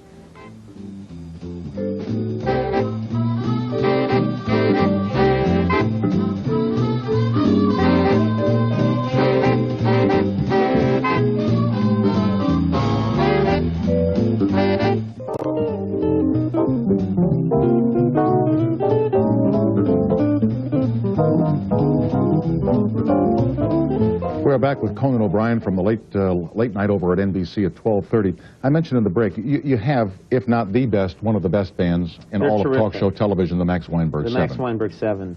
Did you recruit them? Did they walk through the door? How did they? I taught them everything they know. Is that right? Yeah. It's an interesting story. I was looking for a band. This is over a year ago. I was looking for a band. I was looking at a lot of people. I wasn't finding quite what I wanted.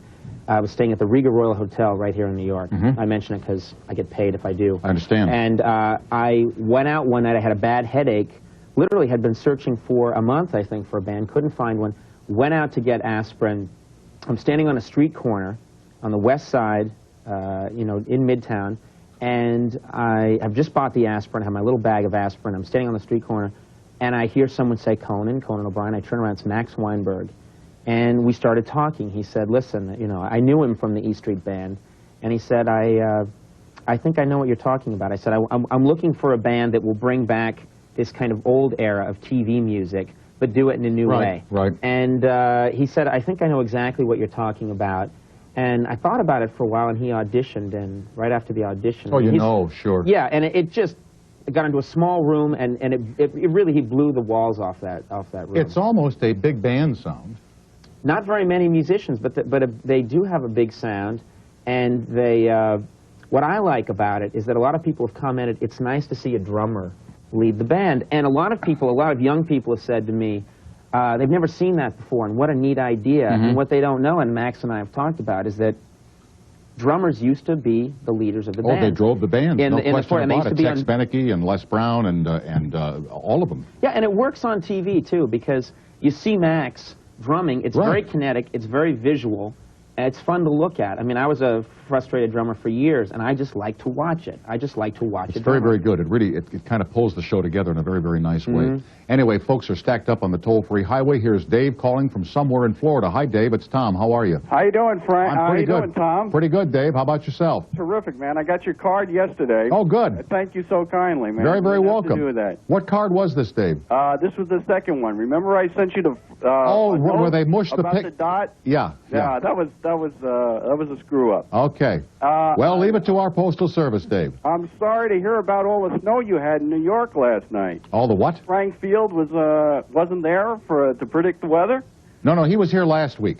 Oh, yeah. No, you had all the snow pictures. That's what I was joking All right. about. You enjoyed those. Yeah, that Good. was terrific. You know, to people who didn't watch last night, Dave, this conversation means absolutely nothing. Absolutely meaningless. I'm enjoying it. Yeah, but Conan's loving it, too, because he's the master of the non sequitur. Dave, say hi to Conan O'Brien. He's right here. Hello there, Dave. How are you? Congratulations, my man. What is the biggest transition for you in terms of going from writing to production and on air? The biggest transition in terms of like the whole year. What's been the biggest change? I think. Or like, was it tough for you? I mean, writing is one thing, performing is something else, and there's a knack to it, as you now know. Yes. And what was the hardest part of acquiring that groove? Well, I had been performing, actually. I hadn't been performing a lot on TV, but I'd been performing the entire 8 years that I was in Los Angeles. I had been working on it. But I think the biggest adjustment is that when you're writing, there are times when you're just not into it, you don't feel like it, and you're able to walk away from it for 3 hours, 4 hours at a time and come back to it. Well, that's not the case. I mean, the beauty of these shows is that they're every day. And you can feel like it, you cannot feel like it, and you have to you do your show. And if you walk out there and say, folks, I don't really feel like it tonight. I'm just a little under the weather, and drive safely on the way home. I have a bit of a cold, so why don't you just you're not going to last. You have to. There were times this winter where I was sick. I got pretty sick for a couple of days there, and you can't go out there and say I'm sick tonight. No, you can't. And you just go out there and you do your show. And I think that's the biggest difference, is that it's every day. It's 5:30, and when I do my warm-up for the show, it's a very interactive warm-up, very kinetic. With your audience? With my audience. And, I sing and do stuff with them. Yeah, and this is something that you have to feel like it every day, and that's a muscle. That's a muscle that you build. There you go, Dave. I'm glad you called. Thanks. Okay, Tom. Nice to have talked to you. It's already gone. Let me ask you a question in all candor here. As I watch the NBC late-night schedule, Jay Leno comes on and does a monologue, has a band, talks to guests. Yes. Conan O'Brien comes on, does a monologue, has a band, talks to guests. Greg Kinnear comes on, has a monologue, a recorded band, talks to guests. Yes. Why does every show have to have a monologue? They don't really. I mean, mine actually has become almost, you know, mine is as short a monologue as you can do. What I've always believed is that at the most, I'll tell 3 jokes. Sometimes I'll tell 2. It's very short. It's almost, sometimes the jokes, I think, are not the most important part of the monologue. Jay Leno, who's a professional stand-up and does, you know, I don't know, maybe some nights he'll do 35, 40 jokes. 8, 9 minutes of whatever. jokes. What I feel is I go out, I feel that it's important to say hello to people at the top of the show. Yeah, hi, folks. That's what I think it is. Everyone does it differently. Jack Parr did it his way. Johnny Carson did his way. Jay Leno does it his way. What I feel is that the important thing... your way, thank you. That's right. You do it your way. I think it's important to go out there and to say, hello. It's nice to see you. We got a nice show. I'm in a good mood tonight. Let's go. And there are 2 jokes in there usually, but I actually think that that's the least important part of the monologue. I don't. In other words, people... you're going to go out there and let your audience feel you and touch you and realize you're okay and that you like the show and that you're glad that they're watching. And something that's happened that wasn't there at the beginning of the show, but I think is there more now, is that in the monologue I'll interact more with the audience. Someone in the audience, you know, I'll ask them something, they'll say something. Right, There's a little bit of, and I actually think that that's the more valuable part of the show than the joke I have about Michael Jackson and Lisa Marie Presley. I actually... What is the latest joke on You're asking me? Yeah. I mean, the only one I heard that is if you wanted to give a present, they were registered at Toys R Us.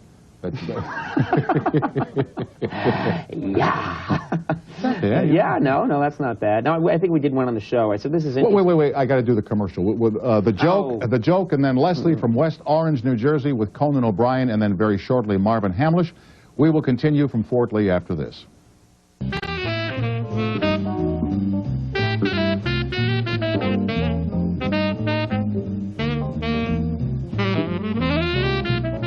Marvin Hamlish soon. With us now, Conan O'Brien from Late Night over at NBC TV.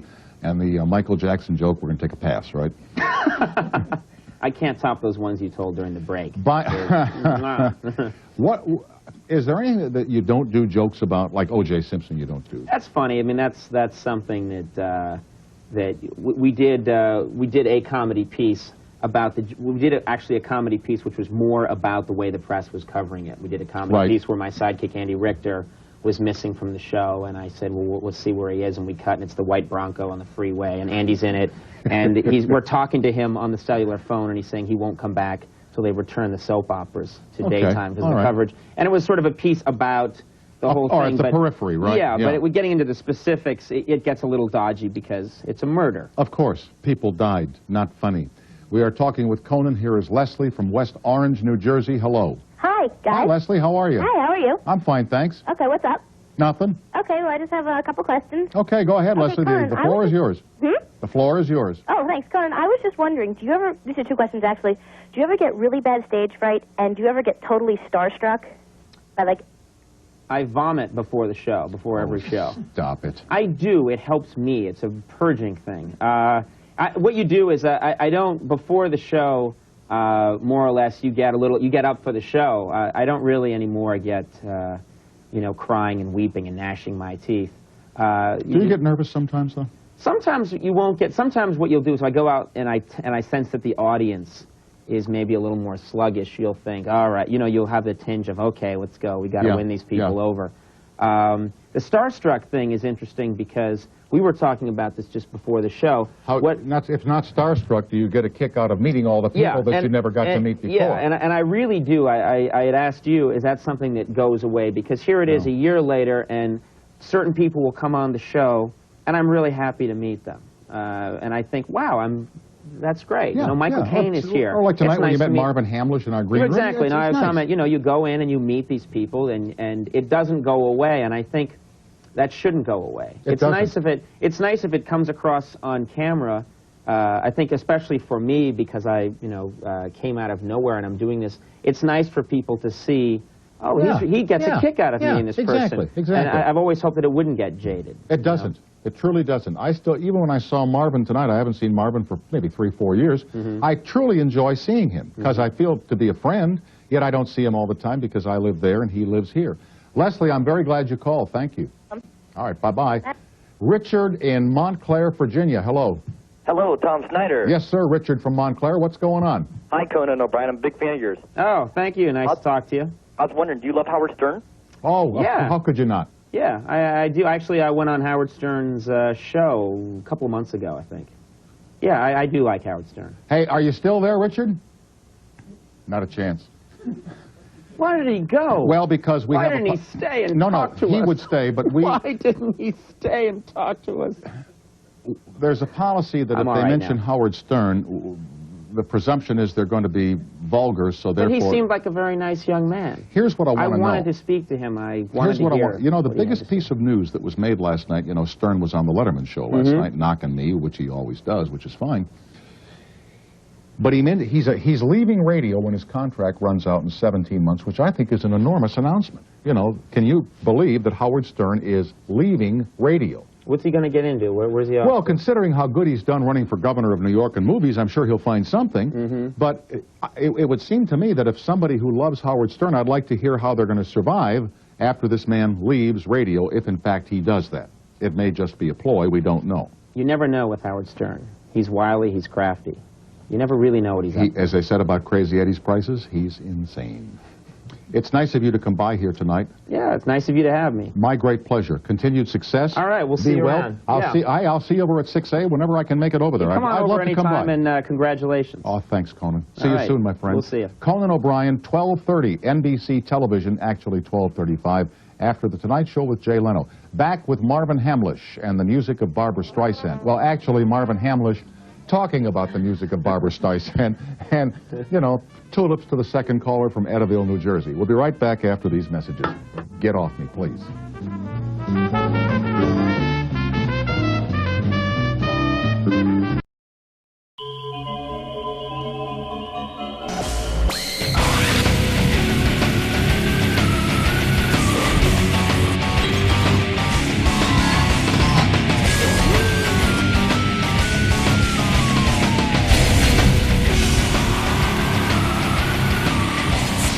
Beautiful room you have here. You like it? You It's like really a little, fantastic. little pictures of Howard around the room? I have that one at home, yeah, actually. Do you frame it also? Yes, yes. Hey. Hey, how are you? What's up, man? How you doing? What'd you do? Shaved it.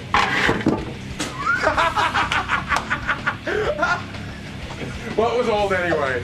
I apologize. It's the gag. It's the gag. No, it's not a gag. This is for bloopers and No, bloopers. no. Oh my goodness, we gotta get rid of this thing. Why? This is good. But it's never been, you know. Oh my God. How the fuck? No, because it's never been put This there. is all for the E show. No, I swear. I apologize. I swear. I'm sorry. No, I'm sorry that this thing isn't even anchored down. Uh-huh. I swear. No, it's very nice. Well, good to see you. I feel like Tim Conway. Hi. I just realized Conan's going to be here any minute. We just had something really, really terrible happen. Luckily, we captured it all on camera. What happened? You know our green room? Yeah. And you know how there's like there's a marble table in there? Yeah. Well, I never knew, but it's not connected to whatever it's on. Yeah. So Conan O'Brien just came in and he put his feet on the table. Yeah. The marble thing flipped over and it cracked in half. I know he feels terrible, but it's our fault. Hey, listen, just bill him for it. You gonna wear your party hat? Oh, absolutely. Give me one. Yeah, Ralph, give Robin a party hat. What's the matter with you? What are you, stupid? Here, Jackie. Yeah. Give one to the Jackie Poppet. Here, Fred. All right. There you go. From what I read in the paper, Conan's out. Right? Didn't you read that? Yeah, there have been rumors flying that he's going to be replaced. Hey, you guys want some party blowers? Sure. So we're having a farewell party for Conan. No big farewell to stick in the picture? No. It was quick. It was... Ralph, where's a farewell sign? Jackie Puppet, do you have your hat on? You do? Yeah. Yeah. These don't make noise. Yeah, No, they don't. We'll make our own noise. I'll give Conan a hat. All right, bring in Conan. They're Barney hats. Yes, they're Barney hats. My kid loves Barney, my youngest. Yeah? Yeah. I really dig Barney now because it keeps her so busy. Where is Conan? Conan, come on in. Look at you, we got a big party going here. Big farewell party for you. How is that, pal? You love that? Here's your hat. And here you go. Say hi to the Jackie Puppet, Conan. Jackie. Oh, hey, that's very good. Yeah. Conan, oh, bye-bye. Very nice. I like it. It's very good. It's a good puppet, isn't Who it? makes the puppets? Well, it was a guy who brought us the Jackie puppet. It was a fan of the show. Just a fan, yeah. It's not That's those right. Henson people. It's just like its own puppet. Conan, what the hell is going on? Things seem to be going well for a while, but now I read it's a matter of time. Where did you read this? I'm reading it in every paper. You don't read the papers. It's in there almost every day. I think they rip, when Conan gets his paper delivered, they rip out different cut articles. out, It's yeah, cut I'm out. like looking Holes through. in his paper. I'm like, Mrs. Carmichael? There's, yes? You know, I thought once Letterman gave you the seal of approval or something would happen. But your ratings have been going up, right? Yeah, the ratings actually have been pretty good. I feel like I'm in better shape now than I was 6 months ago. Now, so I don't know why Tom Snyder's coming on. Will be your competition. When's he coming on? Did they announce it? Is that like January? But let me tell you something. If you don't beat him, it's going to be curtains. You ought to quit. You ought to quit. Don't you ought to let him resign. fire you. Don't even make Yeah. him pay out the rest of your Yeah. contract. All right. No, seriously, if you can't beat Tom Snyder, Conan, that's the worst thing that anything could happen. Well, wait. Now let me ask you. What do you think I should do to prepare? Do you think I should make my show more like Tom Snyder's show? Should I start taking callers or anything? No. No, I don't. What is it, Jackie Puppet? Hey, he has an idea. I would make a Greg Kinnear puppet. Make a Greg Kinnear puppet. Yeah, but that's redundant. Hey, Conan. Yes. Here's your replacement. Thank you.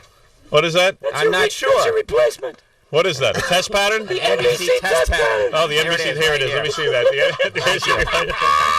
The puppet draws well. The puppet has artistic ability as well. Let me yell at the Jackie Puppet. First of all, you're obnoxious. I'll tell you why. Because you're such a loser, Jackie Puppet, that you don't even have a show. You don't even have a show, and you're making fun of Conan. He will have a show. Oh, yeah? Conan, what are you Trust gonna do? me. What are you going to do if they S-can you? If they S-can you? S-can. S-can. S-can. What's S-can? The S word. S word. Oh, S. I see. The S word. What are you going to do if they get rid of you? I'm not sure. I'm not sure. I'll get a job. You need a I'm writer? good with my hands. Hey, hire me. Well, you know what? The Jackie Puppet. Now he's pitching for a job. Yeah. Come on. Show Conan how funny you are. Do a joke. Do a joke to him. Okay. Maybe you'll get a job on his show. Well, I got one. yeah. See, now you won Jackie Puppet over. I love this. I'm supposedly on the way out, but a puppet is sucking up to me. Go ahead. Well, the puppet needs work. Go ahead. Oh, okay. Go ahead, puppet. It shows Conan how funny you are. Okay. Write a joke to Conan. Did you hear about the guy? Did you hear about the Jewish guy that makes his own beer? No, I didn't hear about the Jewish guy who makes his own beer. He brews his own. You're a screamer. Hey, what's the matter with that? That's great. Come on, that's effing funny. This is funny stuff. You're saying Conan would get ratings if he hired you as a writer. Oh, yeah. Oh, Yeah? yeah. Yeah, you know what you ought to do is dump that lazy load, Andy Richter. All right. Jackie All right. Puppet. Hire a guy with a fatter stomach. Right. This is organic. I did this with beer. All right. Very Very good. nice. Very nice. Very nice. Conan, I like the puppet, But yes. the puppet is angry because he is jealous. Obviously, you have a job that very few people could ever get. Thank you. It was a 1 in a million shot, right? But puppets been around for years and nobody's ever That's tried. right. The puppets are very bitter and angry, and has a wife who Why, the nags puppet him. is working. This is a popular show. Yeah. The puppet's going to be on the E channel. No, he wants to be head writer of your You show. Irish bastard. He's very angry. Lousy Mick. Yeah. You friggin' harp. All right, very good. He's evil. Ah. All right, listen to me. Yes. Better he pick on you than me. You know what? Conan did something that is typical in television. Go ahead. You started talking about the Tom Snyder show. Yeah, my party hat just fell off. That's a good omen for me. Yes. Your farewell party to Conan hat just fell off. I started talking about Tom Snyder. Tom Snyder. And Conan said, oh, yes, when is that show starting? Yeah, like he hasn't been plotting that. Let me tell you what's going on. The name Snyder? Help me here with this. Here's what you've got to do. What do I have to do? Help me. I'm being serious. All right. I analyze television because all I do is watch television. Okay. Unlike you, I don't have girlfriends and stuff like that to keep me busy. I Distraction. sit and watch TV day and night. Okay. That's all I do. All right. So I am an analyzer of television and broadcasters. Uh-huh. And what you have to understand is, this is why the pressure is on Conan. It's nothing to do with Tom Snyder. Okay. What happens is, when Jay Leno and David Letterman are on, they are your lead-in. Yes. Okay, do you understand why I'm Do saying people that? at home understand the concept of lead-in? Yeah, I'll explain. Okay. Because it's a very difficult concept. They're the shows on before. Hence Hence the name lead-in. Lead-in. And they attract some 40 million viewers. It is Conan's job to keep a percentage of those viewers awake at 12:30. Yes. It's not a question of, hey, he should hold Jay's audience. He should now be holding Jay and Dave's audience. Right. That's what they expect. I don't even actually study show. I don't even have to entertain them. Right. I just have to keep them awake. So Conan is now in the process of trying to build this huge audience that will, if he can get half of the people to stay awake, 20 million people, that'd be huge. There will be no stopping him. Where did you get these figures? Look, I'm telling you, I studied this stuff. I was a media planner. I understand right, media. I'm sorry. I apologize. I'm the king of all media. What is it, Jackie Puffett? What is your problem with this? You could learn, Jackie Puppet. You gotta make people stay up. You know what I would do? Yeah, what's that? Here's the deal. You mail Coke to everybody out there. Really? You know, you're funny. Very good. Yeah, Warren Littlefield to pay for it. So did Lorne Michaels change his phone number yet, or what? What's the deal? Not yet. Now, what happens? Does he advise you? They just say he's not in. So now what's happening is that let me tell you, your competition, Tom Snyder, is so awful. I'm going to tell you something about Tom Snyder. He's unwatchable.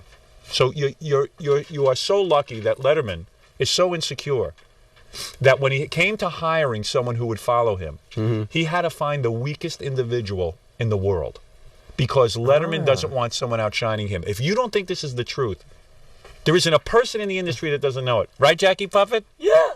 I heard Max Weinberg chained himself to the cameras, and he ain't leaving. He ain't leaving. Right. That's what you want to do. Just barricade yourself in the I will verify that rumor. You know what you want to do? What is that? Get Greg Kinnear and put him in a truck and drive him into a lake like that woman down in South Carolina. Oh, that's right. Did you do that? That's right. People in here are turning on you. What does that mean at home? You know what I would do for Sweeps Week? What is that? I would make a coat out of Ricky Lake and wear it. All right, Jackie Puppet. Let me tell you something. Tom Snyder is the last stop before tossing your television set out the window.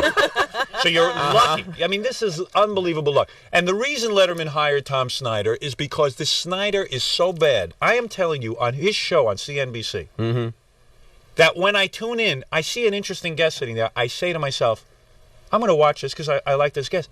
It's unwatchable. I can't sit there. I watch for maybe I can last a minute. Right. I'm telling you, this is the God's honest truth. I cannot watch this guy. There is something about his personality or whatever it is. Listen, either you got it or you don't. He's got a nice set. It's a beautiful set. It's a very nice set. It's a nice skyline. You see the Brooklyn Bridge. It's all nice, but the man is unwatchable. Yeah. They put him on radio. They put him on network radio at night. I'm talking about overnights, Robin. Do you know they had to fire him on overnight where there's nothing on? People had to get rid of him. No one could listen to him. Yeah. So you think I have a shot?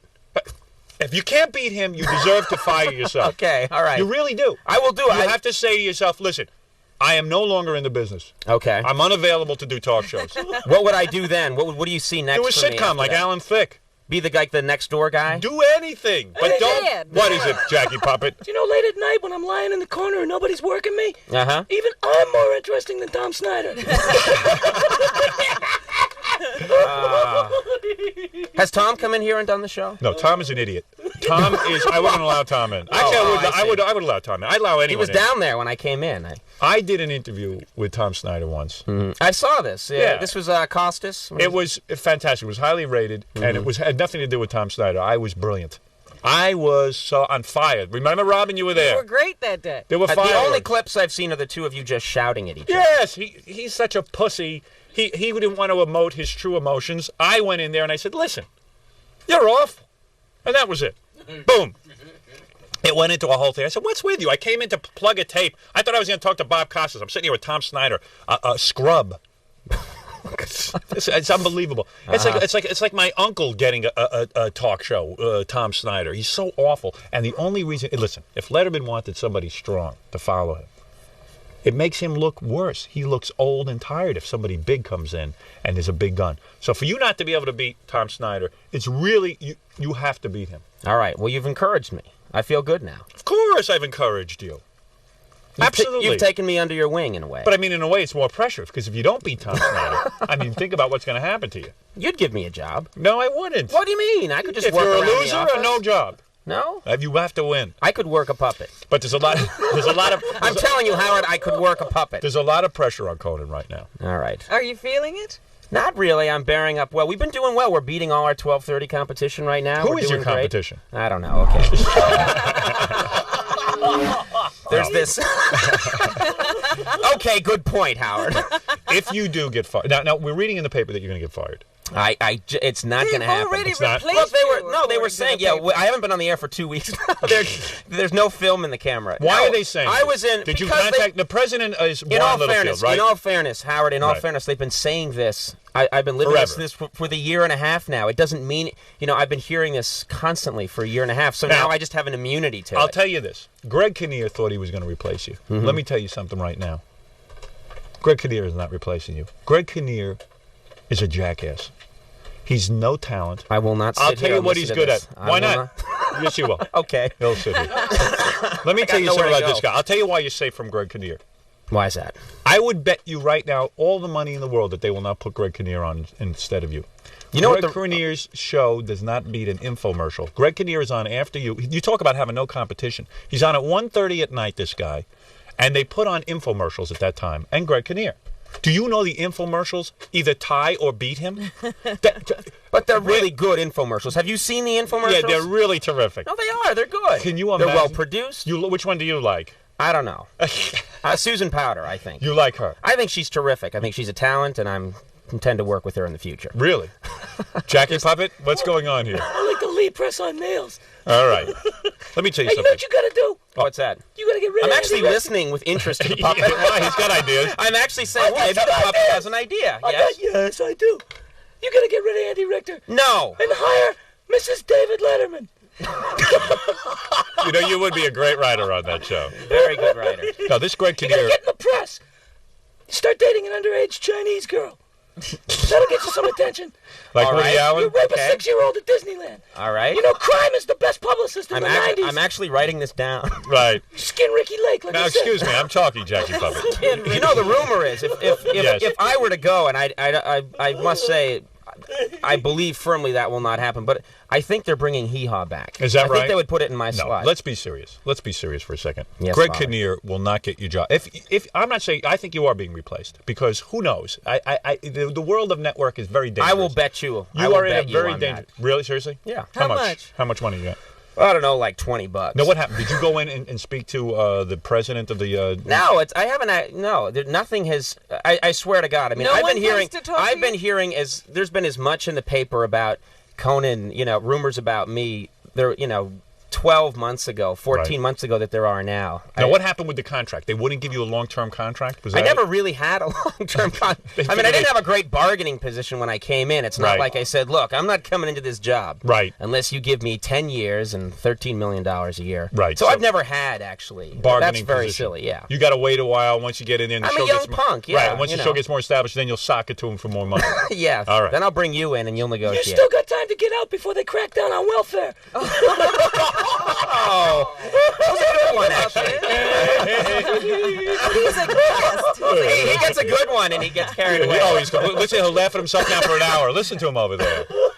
Oh. Hey, you know how you get big ratings down south? Yeah, how's that? You lynch a Negro. Oh, racial. Why did he do that's that? That's unbelievable. You had the crowd. You were doing well. Why didn't you just? He always self-destructs. He goes too far. I've learned after a year and a half. Just He's lay drinking. back. Now you've driven him to drink. What now? Is that a product placement? Hey, you know what we ought to do? We ought to call NBC and ask if you're fired. We ought to call. I've tried. Oh, you have. I've called. No, but seriously, is it upsetting to you when you're reading the paper that everyone's saying you're leaving? I'm just because I've been hearing this for such a if it did for a long happen, time. what would you do? Now you're famous, and you're out of work. What would the game plan be? Dinner theater. No, come on. Seriously. What would you do? You'd want to be a host again, right? What would you do? Would you like pitch Letterman for a writing job or something? I mean, what would you do? Because he's a fan of yours. I'd be his valet. No, yeah. What would you do? Seriously. I really haven't given it much thought. It would be tough, right? I don't know. This has been I mean, I must say, I You really love your enjoy. job. I love my job. It's a fun show. It's a lot of fun. It's a lot of fun to do it. I love this job, and so it just seems like a waste of time. I mean, why would I even think about it at this point? Right. You got to focus on the job. And it is not going to happen. That's right. What is it, Puppet? I get an idea.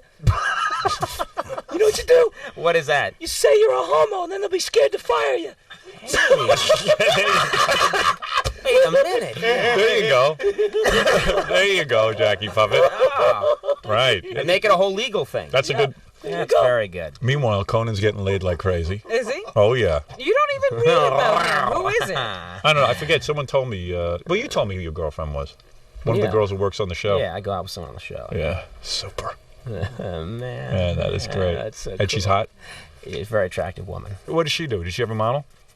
I don't know. No, she hasn't modeled, I think. Is No, an she hasn't actress? modeled. No, not an actress. No, she works at the show. She works at the show, but she's probably like really got the job because she's cute or something.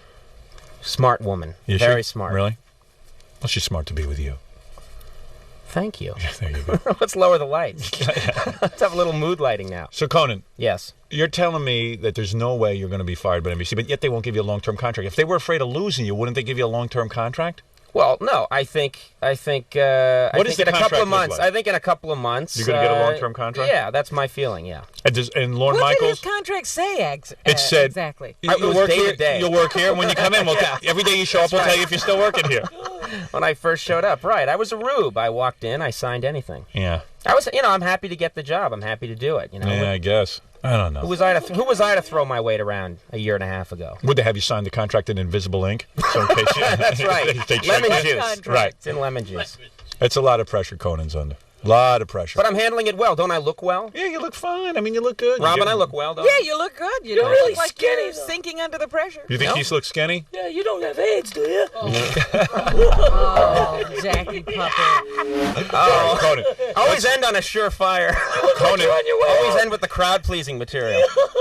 What is it, Jackie Puppet? I'm ready to. What? I'm ready to play mystery guest. All right. Mystery guest. Are you going off the air real soon? Jackie, let me tell you about the Jackie Puppet, Conan, just so Yes. you understand this. I can tell Conan's like really annoyed with the Jackie Puppet. I like the Jackie. No, I am not annoyed with the Jackie. He's like, I came in here and I'm being harassed by a puppet. What interests me? Yeah. No, 90% of the bits on my show are puppet related. Right. I'm used to this. Yeah. I'm used to being harassed by puppets. I've noticed that Jackie will not look at the Jackie Puppet. No, Jackie hates the Jackie Puppet. Yeah, but you will not. You have not turned once just to even acknowledge. Jackie doesn't like the Jackie Puppet. That is not true. But the funny, it's just very rude. You have your back turned the whole time. I am working. and the Jackie Puppet is very obnoxious. Nobody likes him. He's just misunderstood. Yeah, but I don't think Conan likes the Jackie Puppet. I'll be honest. I like the Gary. I think the Gary Puppet. It's more aesthetically pleasing. I see. I prefer the Gary Puppet. Right. Yeah, the Jackie Puppet has been vicious to Conan. Yeah. Quite frankly. You know what it is? The Jackie Puppet is jealous because nothing good goes on in his own life. No, And- it's not true. It is true. It's not true. Everybody treats me like a piece of wood. So he's happy when he reads. There are people who are happy when you do badly. You know that. I'm sure there are people in your own life. It's human nature. Yeah, who will be happy. They got probably a little jealous when you got the job. Right. A lot was written when you got late night. They said, well, he never had a show before. So what? You got your shot there, you're doing it, and there are people who are wishing you ill. Is that correct? Does he Maybe have a few. friends Right. who read the paper and then they call, oh, Conan, is everything okay? See, I get that. I get that all the time. Really? I hate when I was telling Conan during the commercials that the reason I hate my job most, there's many reasons, but the top reason I hate my job is because of ratings. Mm-hmm.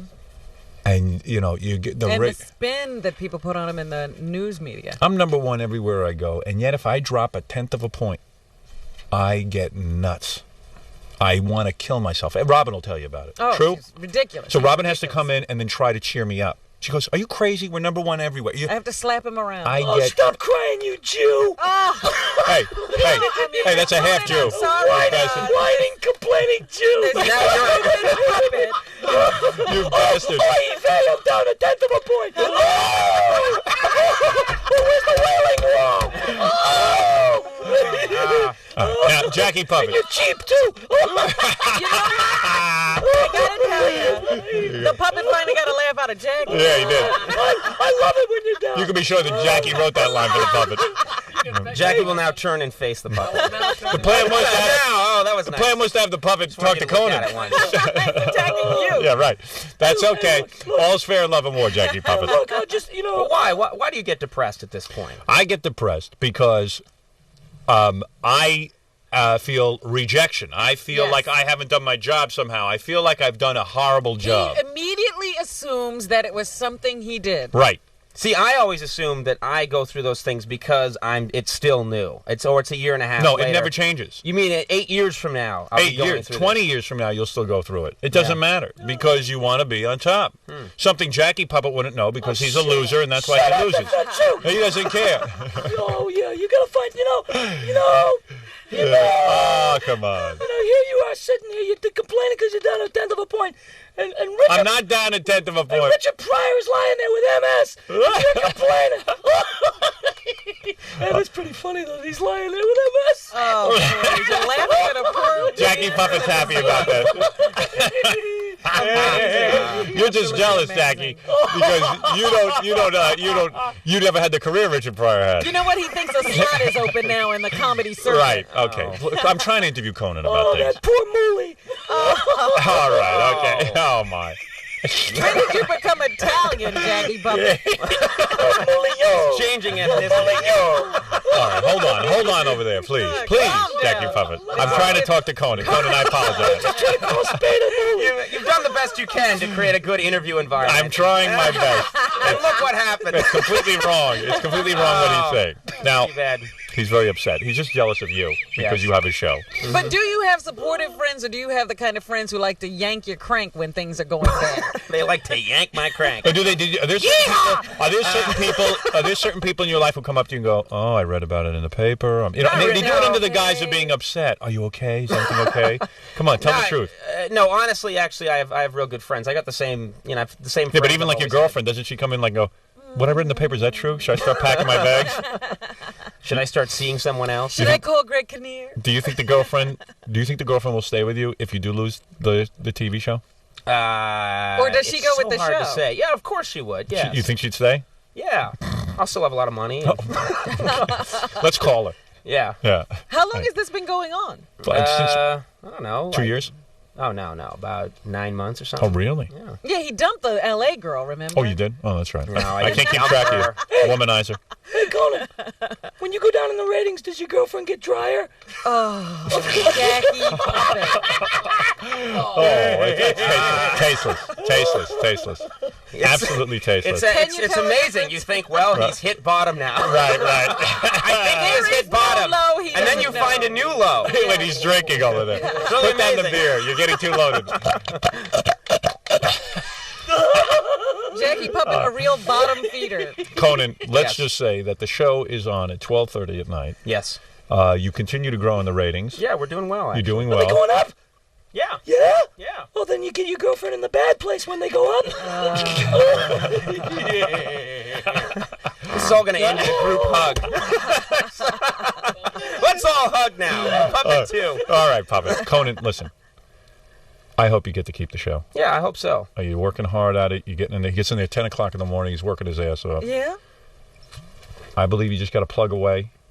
Ignore what everyone tells you. Just keep sticking to it, and it will succeed. Do you understand? All right. Stick now, in is there there. any chance you would ever come on the show? No. There's a chance I'll come on. Okay. That's the story of my life. Well, I can't get Howard, but I'll get the Jackie Puppet. Conan, let me be serious. I can't get Howard, and I can't get Jackie. But I'll get the Jackie Puppet. No, I'll be happy. I'll be happy to come on your show after you're off. After they fire you, I'll go. After I'm gone? Yeah, if you're gone, I'll go on. No, I'm just kidding, of course. No, you know me. Listen, I told Leno and Letterman no. I'm in seclusion right now.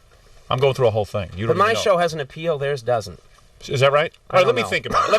I'll get back to you on that. Seriously, let me think about that. All right. If you survive another year, maybe. Yeah, okay. Last another year. Who thought I'd make it this far? No one. If you last another year, I'll be here another year. I guarantee you I will come on. If I you last guarantee another you I'll year. be There around. you go. I promise you. I don't think I'll have to do it. All right, there you go. I'll be Conan, here. I have faith in you, seriously, and good luck with the show. Thanks a lot, Howard. You don't, Jackie Puppet? All right. Hey, secretly he does. Listen, let me shoot straight with you.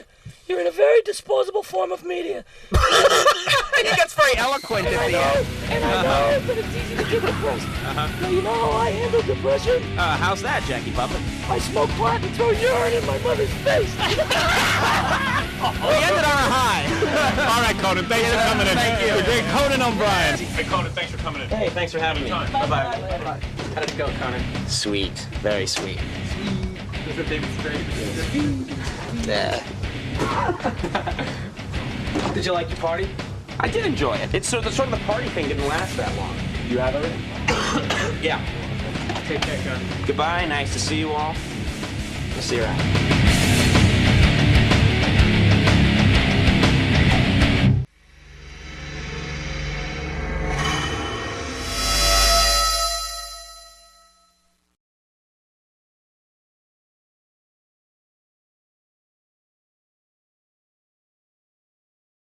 1993, NBC surprised many by giving unknown comic and writer Conan O'Brien the daunting task of succeeding David Letterman as host of NBC's Late Night. The former Harvard Lampoon president, 2 years, and writer for Saturday Night Live and The Simpsons, is approaching his third year. Finding his own comedic voice, O'Brien has defied early critics by outlasting most of the crowded late-night field, and we are very pleased to have him back on this program 2.5 years after he began his tenure there at NBC. Welcome back. Thanks for having me, John. It is great to have you. Let me just take note of what was just handed to me. This is a whole series of year-end reviews of television programs. Nobody was tougher on you than Tom Shales. That's right, at the beginning. That's right. In the beginning. When Tom Shales is on your case, I mean, it can be painful. Yeah. Here is what he says about 25 reasons to watch television in 1996. Number 10, Conan O'Brien, who has gone from being a joke to being truly funny. One of the great examples of self-makeover in television history. He's wry and winning and worth another look. Congratulations. Thank you. How did you do it? What's happened? I paid him a great deal of money. That cost me $850,000. That's right. Plus the car. Yeah, the car, yeah. Ford Taurus. Yeah, he loved it, doesn't he? Yeah. Now, but you have, I mean, most people, this is not just Tom Shales, there's a consensus. I remember you and I had a conversation at the beginning, and you were looking ahead saying, look, all I can do is be myself. Yeah. You know, and either they'll like me or they'll not like me, and I'll grow into the job, or else I'll be out doing something else. Yeah, yeah. Well, that's the thing, is that there really isn't much you can do. You know, when I started out, I thought, I got one shot at this thing.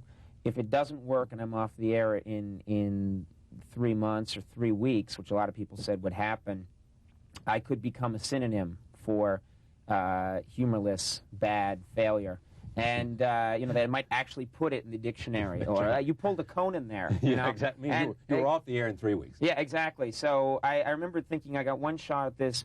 If that happens, the greatest hell I could think of would be to have not done it my way. Yeah. Do you know what I mean? To have tried to do it, to have tried to be David Letterman, or tried to be Jay Leno, or tried to be Jack Parr, or be Johnny Carson. Try and do it someone else's way. And if it didn't work, I would have spent the rest of my life working at the Gap, you know, and thinking to myself, where I still have a job waiting. I know. It's still there. Banana Republic pays better. You better check it. They do, yeah, but the corduroys are flimsy. It's not the good material. The allowances at the Gap are much nicer. Yeah, exactly. So, and I thought the greatest hell would be to spend the rest of my life thinking, what if I had just tried to be the Conan O'Brien that actually got me this far? Yeah. You know, it seems to have worked so far, and be honest about it. So I did, and you make mistakes. I made plenty of mistakes on the air. I learned on the air, and I think that was sort of what was nice is that first 3 months, I think a lot of people tuned in, or actually the first couple of weeks, people tuned in the way people watch a car accident, or watch Evel Knievel try and jump over 60 buses. They tune in because they might see someone ripped apart, and there's sort of a perverse thrill to that. And I think what's nice is now it's become a show and has a following, and people watch for that reason, and the whole kind of circus stunt aspect to it. Hey, they found some idiot to replace Letterman. Watch this.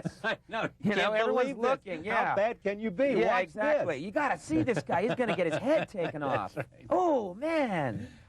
How is it different, though, for you? I mean, you walk out there every night at 5:30 when you tape the show. How is it different today than it was 2 years ago for you? The biggest, I think, difference now is, you know, it's not just me. I mean, I'm probably the biggest change is that you're comfortable. I'm comfortable. I know what I'm doing. I'm playing. I'm not. Do you know what I'm not working out there. I'm actually. You know, actors call it being in the moment. I deal with things honestly. I'm enjoying myself. If something goes wrong, I enjoy that. I let people know that something went wrong. I'm not trying to be a talk show host. I'm just Conan O'Brien doing my show. And I feel just the confidence of, you know, the people know who I am. A lot of the people in the audience are fans. They know the show. So there's actually, you just feel more centered, and I think it's the whole show. I know who I am. My sidekick, Andy Richter, knows who he is. We have the band. Max Weinberg, we know what we've got. We like it. We think it's good. We always think it can get better. But that confidence that you only get with doing 530 shows that we've done now, you know, 530 hours of TV, you better start to know what you're doing or something's wrong. I guess you must know this, or somebody from that crack NBC research staff has told you this. Is it the Letterman audience you have, or is it a new audience that you created at 12:30? It's funny. I really think people always assume that there are researchers out there that know what's going on. The way that Americans have this belief that there are people out there who know what really happened in the JFK assassination, or you know, I mean, there are people out there really know. And I think what I've always believed. Oliver Stone. Oliver Stone Oliver knows. Yeah, he does. It was 45 guys with 45 rifles, some from Cuba, firing some for a from solid, the mafia, for a solid hour. Some from the CIA. But I don't believe, you know, the more time that I've been in show business now, or I've been in comedy since I was 18. I've been writing comedy, and I've been in show business since I was 22. I'm 32 now, so it's 10 years, and I've been around a bit, and I've concluded that no one really knows anything. They really don't, you know? No one really knows anything, and I don't believe there's research, but no one ever, you know, it's not that reliable, and we don't really know who our audience is. We always suspected just from general feedback, and because the advertisers that buy into it who actually do their own research, a lot of young people watch it, college-age people like what we're doing, and our demos, if that's a reliable number, you know, show that more and more we've gotten the baby boomers have accepted the show and tuned into it. Beyond that, you don't know. You know, I don't know, I think a lot of David Letterman's audience went to watch David Letterman at 11:30. At 11:30 on CBS, and you know, and the people watching Jay have been watching Jay for years, and maybe, you know, watched Johnny before. So I don't know exactly who's watching us. How much pressure is there? How much pressure at the time in which people were saying they're giving him 13-week cycles, and the jury is out as whether he's made it or not? Exactly. Did you feel that? I mean, did you go home every night saying?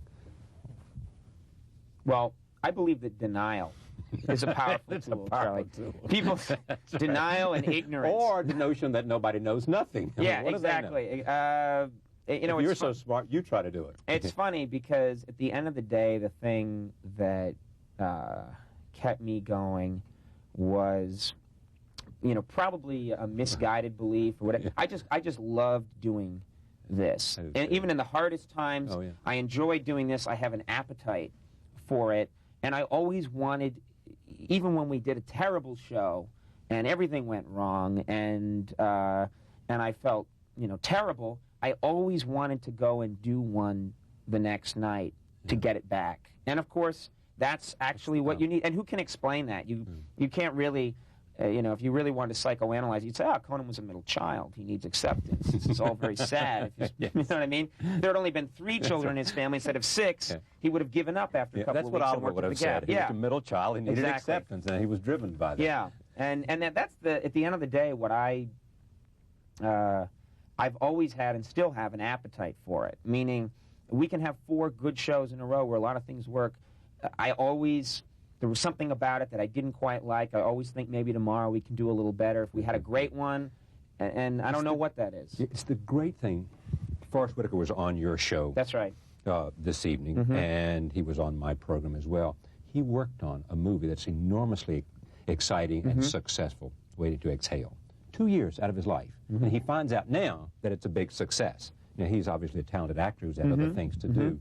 Every night you get out there and you get another shot at that audience. Yeah. You know, I mean, and there is something that people don't take into account. You know, people read about Jay Leno, and they, you know, and he does 5, you know, and he's doing well, and he's doing his 5 shows a week, whatever, and sometimes they hear about, oh, he's getting this much money, or Dave's getting that much money, and sometimes I think people think to themselves, well, when is it enough? You know, I mean, You've got a lot of, you know, these men are obviously very wealthy. They've obviously made it. That's what I thought when I wrote Leno. I see you're getting $14 million a year. Exactly. When is right. it enough? Yeah, exactly. You know, what is it you're looking for? And you know, you've had so many years of big success, and you've got all this money. And how are you ever going to top what you've done now? When is it enough? I think the simple answer is there's something addictive about it. It's like anything. It's like a lot of things, actually.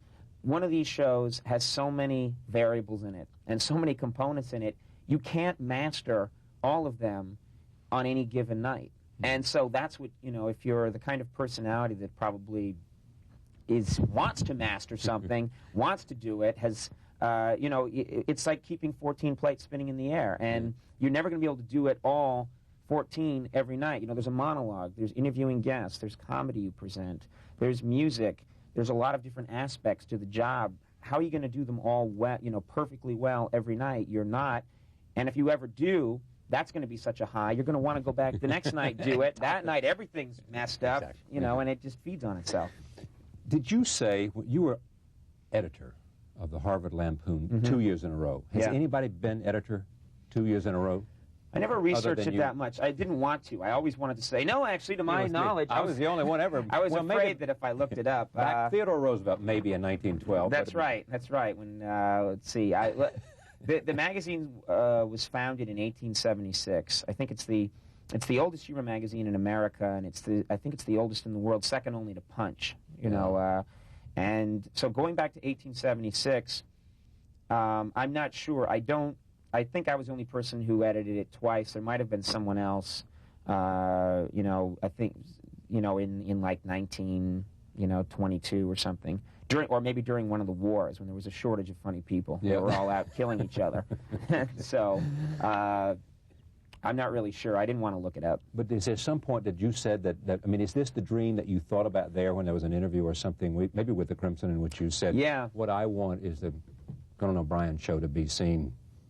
That's right. Well, they asked me in an interview I did. I was a senior in college, and it was 1985, and they did a profile on me in the Harvard Crimson, which is the school newspaper, and the article ended saying, what do you want to be doing 10 years from now? And I said, I want my own television show and my own line of designer jeans was what I wanted. And I got the show, actually. And how are the designer jeans doing? They're coming out in the fall, next fall. They're great. They really hug the ass nicely, and I hope I can say that on the show. You can't say that on the... I mean, Conan fits or something like that. They're very nice. Yeah, it's the Conan fit. Yeah. All right. Well, I'll look for those. But why do you think Leno has done what he's been able to do? I mean, you know that game. Yeah. I mean, he's your lead-in, so you're pleased about it. Yes. Yeah. It's great for me that Jay's doing well. What happened, you think? I think Jay, as tough a job as I had taking over the Letterman slot, I think tougher. Jay's was much tougher because Dave left NBC but went to CBS, so people could still watch David Letterman and enjoy him. There wasn't, you know what I'm saying? Yeah. Whereas Johnny Carson, who'd been on the air for 30 years and is still the prototype. Right. He is the prototype. He's the, you know, that everyone's always going to compare what people like me or Jay or Dave or whoever comes, people are always going to say, you know, compare us to Carson. Jay took over that slot and Johnny was gone. In a way, I think Jay had to compete with Johnny's ghost. You see what I'm saying? You know, Johnny was gone and removed himself from the scene. That was an incredible, he had to do it in the same studio. I think there was only a weekend or maybe a 3-day weekend's difference. What Jay had to do was very, very difficult, and I think so I think he deserves all the credit in the world. There's also... and it didn't work for him until he crafted a show that was more reflective of who he is. Yeah, he made put the show... himself down there closer to the stand-up, was much closer to the audience, and all that. He completely... First of all, they moved the studio. It's a different studio. They reconfigured it. It's better for Jay, and he made the show more his own. The whole show was reconfigured around what Jay wants, and that's how these shows are successful. And you also can't underestimate nobody, I don't think, is more determined or works harder than Jay Leno. I mean, you know what I mean? I look at the guy and I think, I don't know if I could ever do that, you know. I'm probably going to want to move my show later and later. You know, that's my goal. I'm the only guy on TV who wants the You want to be on at 2:30. I want the 3 a.m. slot. And I look at what Jay Leno does, and it's almost superhuman, almost what he does. He's very tenacious and wants to have the best late night show, and that's a powerful thing. NBC has seemingly amply rewarded him for it with the new contract that I read about. Yeah. They don't tell me the specifics because it would only depress me. They always say, "Oh, he got a new contract." Oh, really? How much is he getting? You don't want to know. You know, but I just didn't have a lot of leverage with NBC when I got this job, so it's very different for me. You know, I had reporters. It'll be $1 plus benefits. You said, "I'll take it." Yeah, exactly. I mean, there wasn't. Just picture the negotiating situation NBC was in. Yes. All right, Conan O'Brien, how would you like to have the late night slot that David Letterman had? I don't know. I'm not sure. What's your best offer? Yeah. No, I don't think so. I'm walking. And hey, what's America going to think when Conan O'Brien doesn't get it? You're going to be in a tough spot. Yeah, that's so, because they were looking forward to me. Yeah, right. They have never seen me, but they knew I was coming. People, hey, come on, Charlie, let's face it. People subliminally knew about Conan O'Brien. They knew. All through the 70s. They'd heard. They read the Harvard Crimson. Sure. Hundreds of people read that Harvard Crimson They article. knew you wanted to have your own show, and they were ready. They were ready for it. So, but I've had actually reporters say to me when I was on the 13-week schedule, and I've had reporters say, "Well, come on, these 13-week deals, you know, what's the deal here? You should demand better than a 12-week. Yeah, you should demand." And I remember thinking when I first got started, and I was the first job I had in Hollywood, I was on a 3-week cycle. We'll try you for 3. You know, I was on a 3-week cycle where I just, literally. You had to prove myself in 3 weeks, and then I got another 3-week cycle, and so actually the 13 weeks was, it was gravy to me. It was great. Yeah, and it's still, I'm still doing exactly. I never know whether to let me do this from week to week. I show up on Monday morning, they say, exactly. Thumbs up. I hear the audience when just before I go do the warm up for our show, I hear there's an audience there, and I go, "Oh, we're still here." And now he's going to be here. Yeah, and I've always had an attitude that this is appropriate for where I am right now. At the time anyway, I was a rookie player, and I thought you get a different deal than everybody else, and that's fine. I'm lucky to be here, and I'm just hoping that there'll come a day when I can just really screw everybody left and right, become a complete jerk. Yes. Throw that power around. Yeah, I want to trash a hotel room. That's what I want. I want you to pick up the paper. Conan O'Brien checked into the mark and smashed up the place. Yes, and then had an argument with his girlfriend, a model / actress / slasher in the street. 17-year-old model. 17-year-old model. Had a big argument with her, and then I was seen getting into a cab and immediately throwing up. I mean, that's I want that to happen. You want those stories, do you? Yeah, exactly. And when I get that, I'm ready to exit the scene gracefully. That's when it's time to gracefully exit. Get out. Thank you for coming. Pleasure. Thanks for having me. My pleasure. Thank you very much. Thank you for joining us. We'll see you next time. Our first guest not only hosts his own late-night talk show, that's our old gig, Paul. I know, I remember it well. Sirree. He also has put together a very funny book. I have a copy of it right here. It's called If They Mated. And a look at the cover will give you the general idea. Do me a favor. Please welcome back to the big blockbuster program, Suddenly I'm Walter Cronkite. Here he is, just in from Bosnia, Conan O'Brien. Conan, come on in.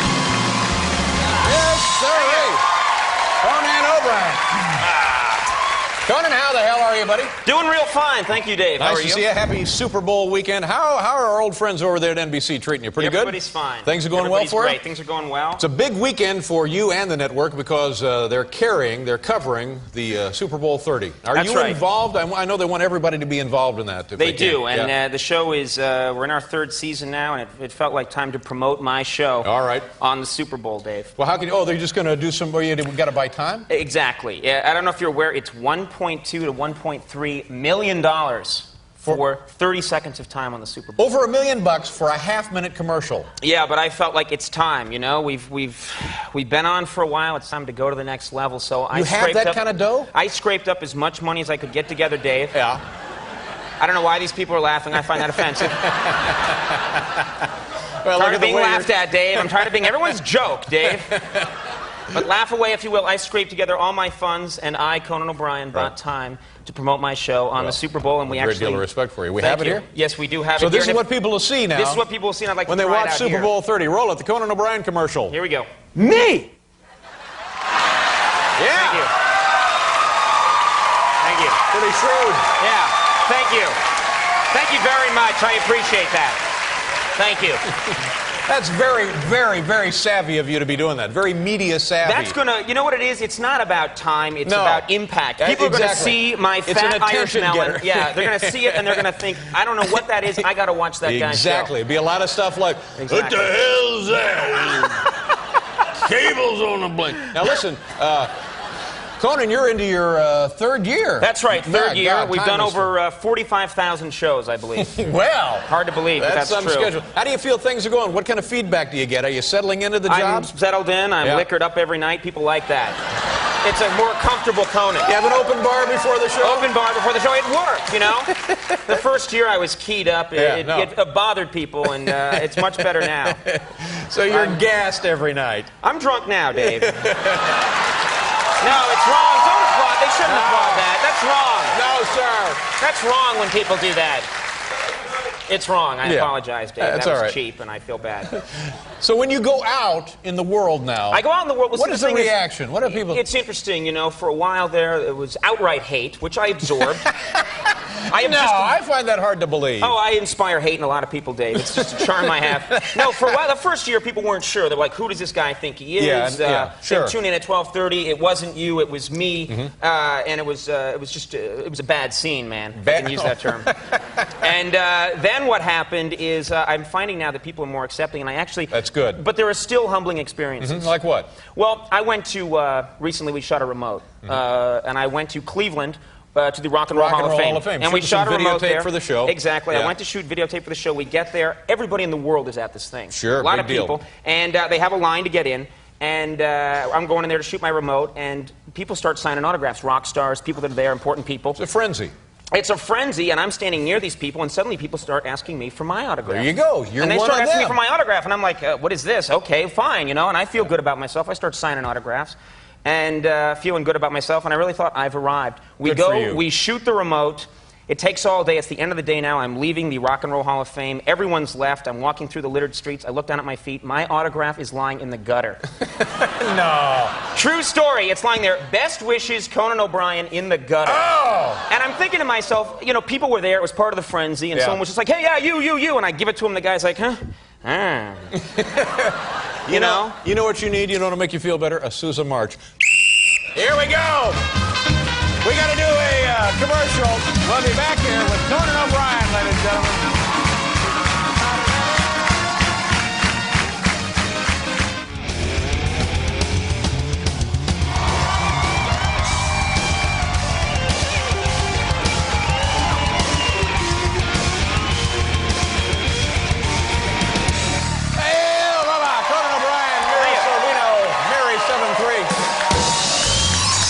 Conan, this book it's a bestseller, I believe, and it's yes. No, isn't it? I think it is. I don't know. I have no I think involvement. it probably in is this doing thing, very Dave. well, and it's called "If They Made It." This is an idea you guys had for your show. It's nearly self-explanatory, but let's just take a look at the cover and show folks what we're talking about. This is where we use This is a book where we use advanced computer There's technology. Hillary Clinton right there. Boy, it's time for a manicure. Exactly. We use advanced computer technology to find out what would happen if couples were to like mate Hillary, and have if a she child. mated with Newt Gingrich Yes, right there. what might happen. Yeah. And then you get the result, which is actually right there on the cover. We show the progeny. Yeah, and they're right there.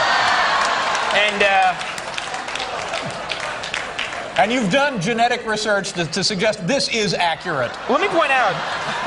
That's pretty much what the baby would look like. Let me put out. Let me just say this right now, Dave. This is not a joke. This is not comedy, as you people refer to it. This is science. It's good science. And Again, I don't know why people are laughing at this stuff. We have a few loaded up. Why don't you take us through the drill? Okay, well, first of all, this is a couple. They're not actually going out, which is what most of the book is, but Regis Philbin and Kathy Lee Gifford, we decided what would happen. They're not getting it on, as the kids say. They're but very what would good happen, looking, though. Exactly. What would happen were they to have a child? All what right. might it look like? Regis, and then you get...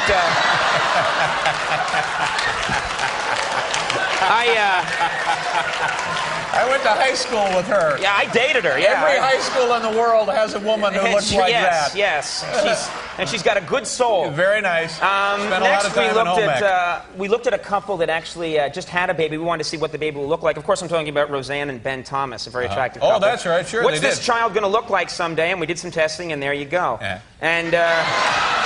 now, do these people actually give you blood to do your genetic research? Yes, this is all done. This is all done with DNA. Blood and tissue samples. Yeah, it's very, very in vogue by now. people. Sure. Yeah. All right. Who else? Well, this is a very good-looking couple, John F. Kennedy Jr. and Daryl Hannah. They were linked for a while. There, so man. this is going to be a very attractive pay dirt. baby. Let's take a look at the future and see what's going to happen. It's odd. It's odd that tricks nature. Nature's cruel. Yeah. You can't really predict it. It just apparently skips a generation or something. Nature is often cruel, yeah. And finally, this is one that's not in the book, but it's a little bit of treat because I'm here. I did this for you. For me? This is for you, Dave. My gift to you. What would happen if you and Drew Barrymore were to get together and have a child? God. Let's see what would happen, and then you have... Jeez. God. Again, that's just good science, Dave. That's all we're doing. So You're maybe very, very resourceful. Yeah. Now, do you have to run right back over there and do your show? I did the show already. So you've done it already. So you're the show done is for the weekend. Yeah, the show is done. I got nothing to do. I'll just hang out here all day and eat the free cookies back there. You're welcome to anything you can find. Always a pleasure to have you here, Conan. Thank you very much, Dave. Congratulations on your success. Conan O'Brien. We'll be back with Mira Sorvino. Very funny.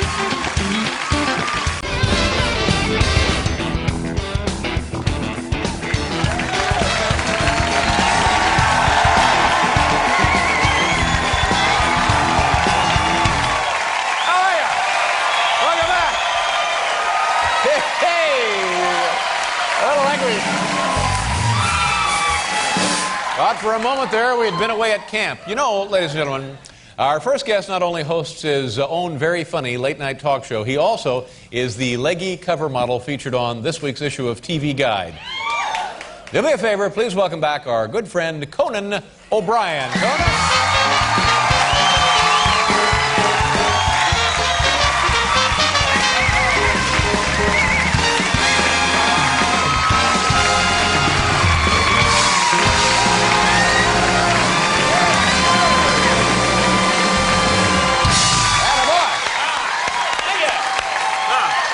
all right, I'm sorry. Welcome back to the program. Thank you very much, because I know how busy I am. You, sir, must be equally as busy, so I really appreciate you figuring out a schedule whereby you can come and see us. Thank you very much. We just did a mediocre show tonight and came here to do a good one, Dave. That was the plan. Attaboy! Yeah. I appreciate that. We do the crap over there, the good stuff here, folks. You may be too late. Congratulations being on the cover of TV Guide. Oh, thank you very much. This is Yeah, big time, Mr. Big Shot, Yeah, Mr. isn't that, TV. Look at this guy right here. Thank you. Very, very cool. That's not my body, by the way. That's David Copperfield's body. They just put my head on it right Sure, there. why not? I was real happy, though, because that's actually a pretty cool cover, I thought. Yeah, I saw I think it that turned and I out thought, nicely. well, that's pretty cool. Yeah. What TV Guide does, Dave, is they have a policy of shooting many different covers, and then they pick which Oh, is that one. right? And I was really nervous because I wasn't that happy with some of the other options. Yeah, well, this one came out great. This one, I'm glad they chose that one because I actually brought the ones they were thinking of maybe going really? with. Well, let's take a look. I think they're here. So they gave you got to take a look at the yeah, I think I got to move this mug maybe Yeah. just so people can see. Yeah. But this was like the first one they thought maybe about doing, and I wasn't too happy there. I don't know if you can get a shot of that, but look at that. I just wasn't too... Yeah, the baby a late night. That's just not good. Very high concept. No, there. I didn't like that one. And then there's this one. They're Bob trying to Hope be props. nice here, but Yeah. look at that. I just didn't go for this one. Flush With success No, right there. I think that would be disturbing to your parents. No. Yeah. That's a photo I actually had lying around. This one bothered me. Yeah, I had that. I just said, you want this one? And this one right here I wasn't really happy with. Conan delivers the comedy. Oh, no. That one... Well, wait, maybe I should have used that one. People seem to be responding. Maybe I should have gone with that. And Everyone loves motherhood. Yeah, and then this one, I'm really glad they didn't go with this one. I'm just glad that we avoided it. There it is, right there. Does TV suck or what? Cover. And I just thought...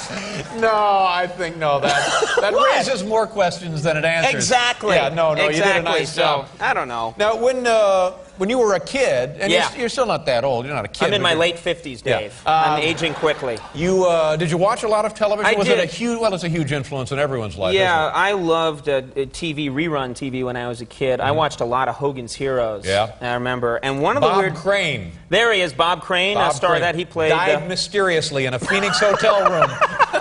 I always like to point. Well, gee, thanks for helping me out with the comedy here, Dave. That's a nice little wrinkle we can add. That's the only thing I know about Hogan's Heroes. All right, well, yes, that's true, Dave. Now let's see if I can wring a little chuckle out of this. No, it is actually an amusing thing about having jobs like this is you watch these TV shows, and then these characters come into your life. You meet some of them, and it's like they're making a cameo appearance in your life. I watched a ton of Hogan's Heroes when I was a kid. One day I'm out shooting a remote piece. I'm out on the street. Out on the streets of New York? Out on the streets of New York with my drummer, band leader, Max Weinberg.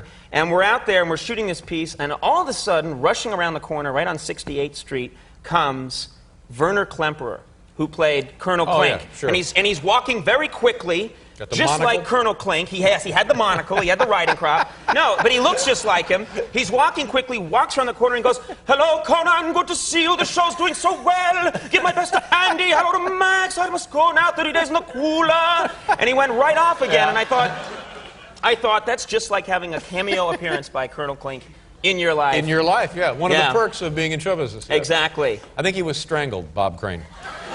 No, actually, he was bludgeoned. He was bludgeoned with a lamp, wasn't it? He was bludgeoned. Beaten to death with a lamp. They don't know what blunt instrument actually killed him, Dave. But he was bludgeoned. And I think I have photos of the crime scene. I'll go get them now. Sure. This will lighten up the evening. Oh, I tell you what, we got to do a commercial break, and then we'll come back and continue visiting here with our friend Conan O'Brien.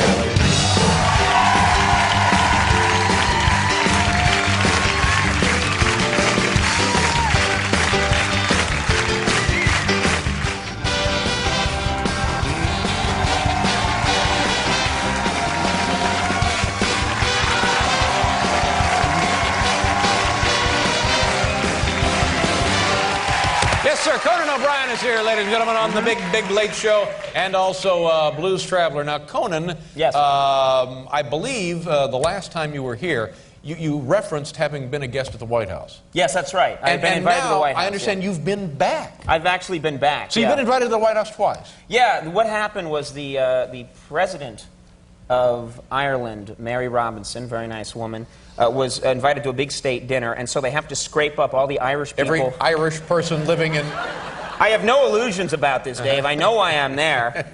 And they literally were like, "What about that guy?" All right. And so I was invited and actually got a chance to meet the president and How big a see deal him again. is this? Is it like thousands of people? Or? Yeah, it's thousands of Irish people. Yeah. It's like pretty much every Irish person they could find and who had a job. Had like a dinner? Is that what it is? A reception? Yeah, they had a dinner and they had a receiving line, and it was interesting, seeing the president again. I actually, though, thought it was a little awkward because I thought the president was a little condescending, actually, to the president. I thought Clinton was a little condescending to the president of Ireland, myself. I thought that he talked down to her a little bit, and there's footage of the event, and I can narrate.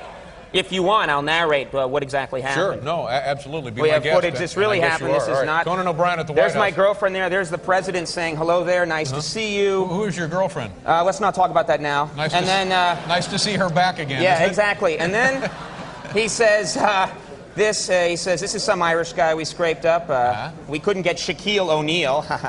And then he says, he's a TV talk show host. Now look at this, TV talk show host. He says, TV talk. Yeah.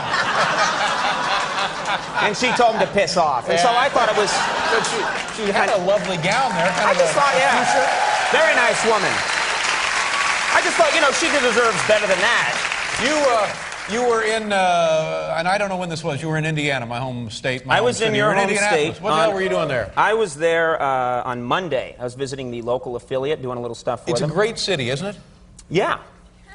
Now, come on, no. It is. It's very nice. No, it's very nice because people are very, very smart there. People are very, very friendly there. Yes, all those things are true. I've always said that the people in Indiana are like 40% nicer than you find anywhere. They're very nice people. And the food is like 40% tastier. Yeah, everything's good. And Bob Crane was not bludgeoned there, too, which is a nice thing. So it's got everything going for it. I think with that Bob Crane thing, I don't think they found him for quite a while either. And it was a very hot week, too. What? You started it. Sorry.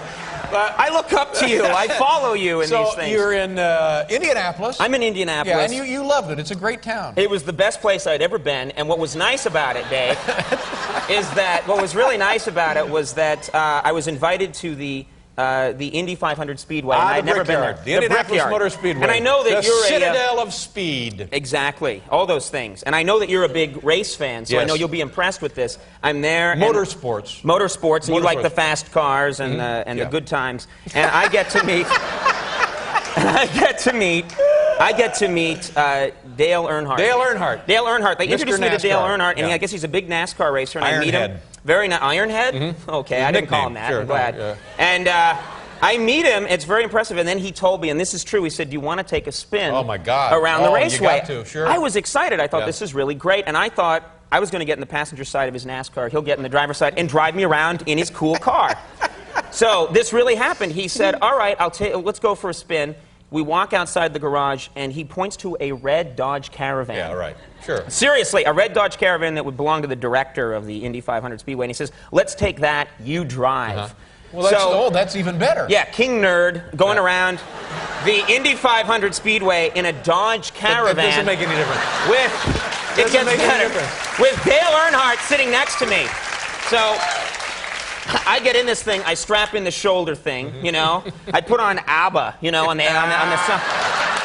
And it's playing, and I start driving, and Dale Earnhardt, the coolest guy in the world, is sitting next to me, and I just it's a big, tall car, so I'm doing 55 around the speedway, taking the corners real slow. There were groceries in the back. Yeah. There's a baby seat. Dale Earnhardt kept saying, and finally he took the wheel and just said, just lean on it, so I got it up to 70, Dave. Yeah. I really had this thing cooking, thank you very much, and I really had this thing going, and then when I left, he wasn't that impressed with me. Yeah, I have to tell you. You know, nonetheless, the experience is that should have been for you a thrill of a lifetime. Not everybody gets to do that. And I think Dale Earnhardt's thinking of driving a Dodge Caravan in the next Indy 500. I saw him painting a number. Conan, it's always a pleasure to have you with us, and congratulations again and always on the success of your project over there at NBC. Thank you very much, couldn't be Dave. happier And for thanks you. for having me. Yes, I sir. appreciate Anytime. it. Thank you, sir. O'Brien, ladies and gentlemen. We'll be right back.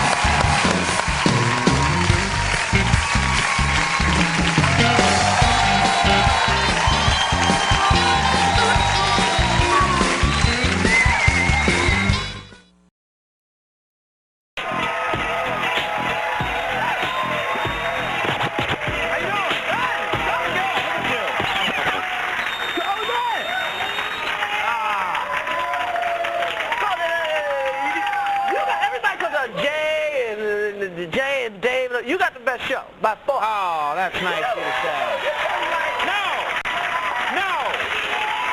No. You got the best show.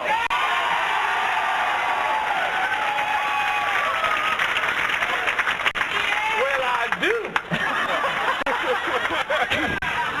Come on.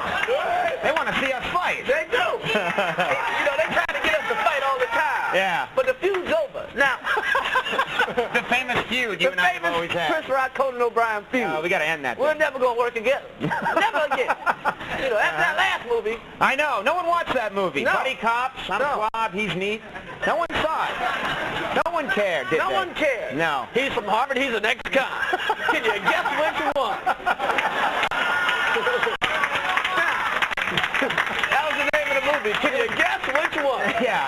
Now, what do you like? Title sucks. 7 foot tall? I'm a big freak, as you all know.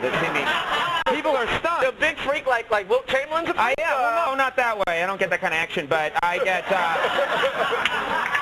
But no, people don't know that. I do the show, and I sit there, and I just, I go like, next guest, and people think, like that all the time?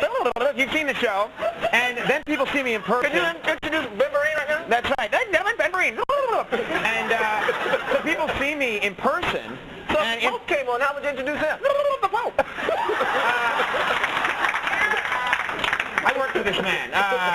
So no, but in person, I'm 6 feet 4 inches tall. I'm incredibly sexy, and I have a very watch it. I have a very pleasing odor, and so it's funny. People have no idea that I'm that tall. They have no clue. Now, you know what's wild? When anybody over like 6'3", if you're not playing basketball, people think you're wasting your time. Exactly. I'm one of those guys who I show up on the basketball court, and all my life as a kid, people were like, this guy's 6 feet 4 inches tall. He's from Boston. He looks kind of like Larry Bird. He's got to be amazing. All right.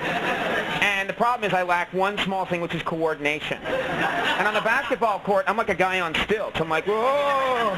So whenever what I do is I act really cool when I show up. I don't touch the ball. 'Cause the minute I touch the ball, it's going to be like, so I don't touch the ball. Stay away from the ball. I hang around and I stretch and stuff like that. And I lick my hands. And people are like, that guy's good. That guy's good. So what happens is I get them to fight over me. Right. And then they're like, no, we want him. Then they pick me, and I'm like, all right, guys, let's play a little hoops, okay? Then they throw me the ball, and I'm like, ah! And then I'm a horrible freak the rest of the game. And I don't even understand the principle of the game. If you're a tall guy, you're supposed to stand under the basket. Exactly, right. And what I do is whenever I get a pass under the basket, I dribble way outside. Yeah, like this. And that might be one of the problems right there. I dribble way outside to like not even past 3 points, past 5 points. I go out to like 9-point range, and then I get the ball, and everyone else on my team's like, no, and I go, ah.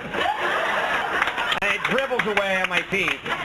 And then I start crying. And that's usually how it goes. Well, at least people look at you and say, hey, you can play basketball. That's right. You have a body. I'm a little skinny guy. Oh, you are not. Yo, man, you should play kick the can. Yeah, you look skinny. If you work at it, when you get old, you could kick some can. You'll get there.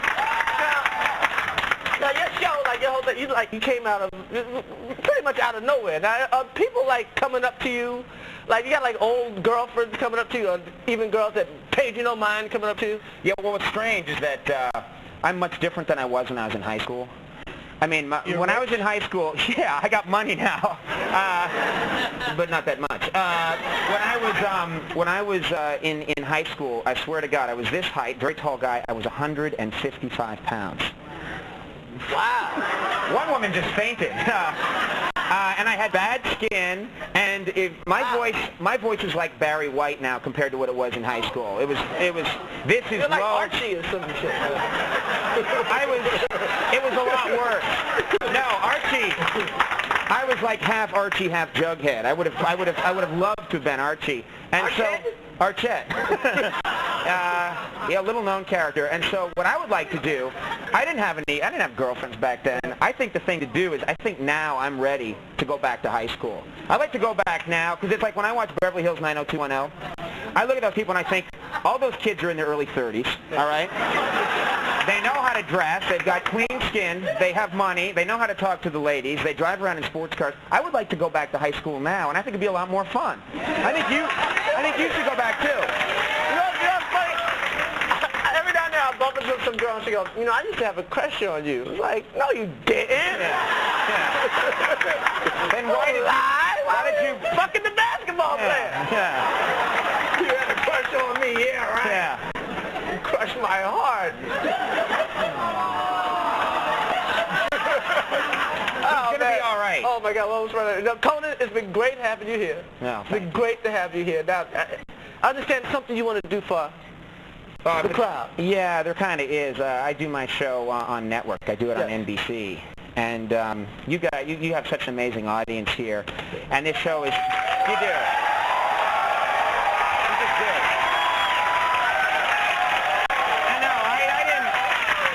I didn't say that to get cheap applause, though I'm really glad it worked.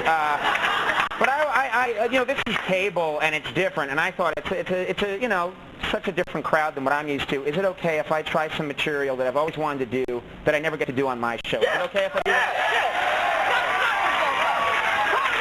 Thank you. Thank you very much. So what's up, huh? Boy, I tell you, that Wu-Tang Clan is dope, aren't they? I gotta say, my favorite's the Old Dirty Bastard. I'm telling you, that ODB has some brown teeth, you know, those teeth are so brown when he drinks water, it turns into iced tea.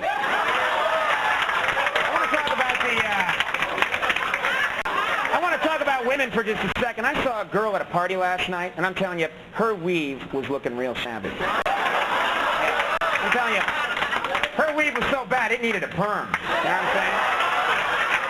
I mean, she was one ugly bitch. Yeah. I mean, she was tore off, this woman. Now, she gave me her number and told me I should make a booty call. And I'm thinking, your ass belongs in a zoo. I'm going to make a zooty call. Hey. Thank you.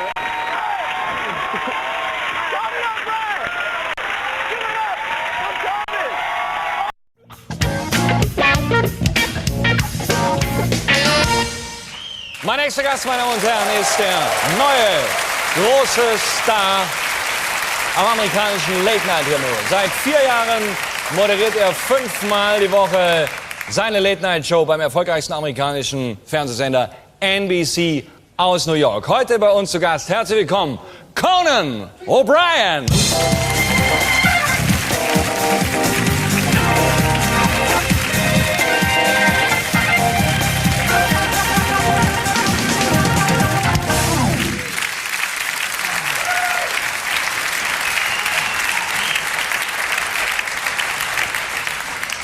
Herzlich willkommen, welcome to Cologne.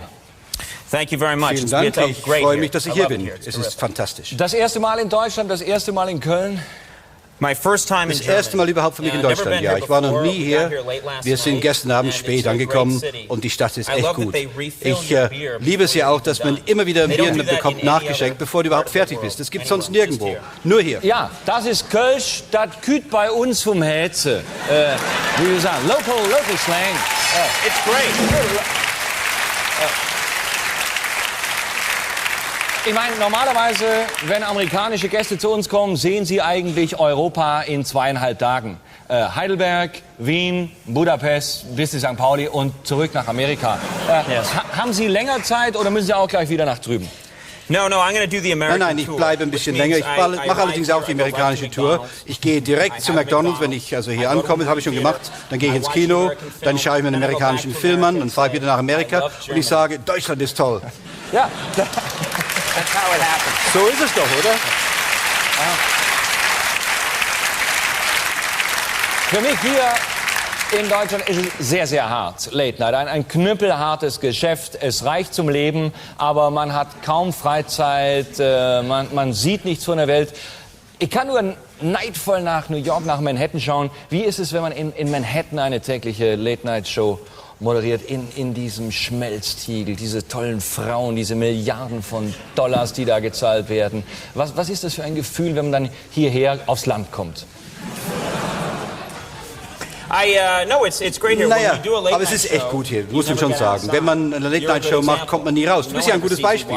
Dich sieht doch keiner auf der Straße hier in Köln. Du hast überhaupt kein Leben, kein Privatleben. Du bist hier gefangen im Studio, voller Menschen, die sich alle selbst hassen. Und du bist einfach hier gefangen. Du kommst hier nicht mehr raus. Du bist wie ein Gefangener. Die einzigen Menschen, die du hier siehst, sind das Publikum. Das ist die Liebe, die du bekommst von diesen Menschen hier. Aber jetzt das Gleiche in New York. Es ist überhaupt genau das Gleiche.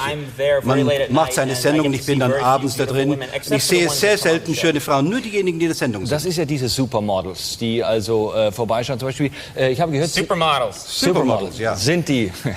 We're speaking the universal language here. Wir sprechen hier die universelle Sprache. Supermodels. Ja, normalerweise heißt es bei uns Mannequin oder Probierfräulein. Also in Deutschland, weil sie tragen diese Kleider. The German word is Probierfräulein. Fräulein. Yeah. Und Sie wohnen sogar im selben Haus wie Linda Evangelista und Cindy Crawford, ist das richtig? Ja, das ist richtig. Ich bin in einen Apartmentblock eingezogen in New York City, wo Linda und Cindy wohnen. Und ich wohne sogar auf dem gleichen Stockwerk wie die beiden. Es war natürlich aufregend. Ich habe immer gewartet darauf, dass ich endlich die beiden Frauen sehe. Cindy Crawford wohnt gleich auf der gleichen Ebene, wie gesagt, auf dem gleichen Stockwerk. Ich sehe jeden Tag ihre Tür. Ich starre auf die Tür, wenn ich nach Hause komme, wie ein Wilder. Und ich denke, vielleicht kommt sie jetzt. Und dann sehe ich so aus ungefähr. Und eines Tages, also ich habe immer darauf gewartet, eines Tages kam ich dann aus meiner Wohnung oder aus dem Apartmentblock. Ich ging ganz schnell zur Arbeit. Cindy Crawford stieg ein im Aufzug, sah wunderschön aus, meine Riesenchance. Ich war aber gerade erst aufgewacht.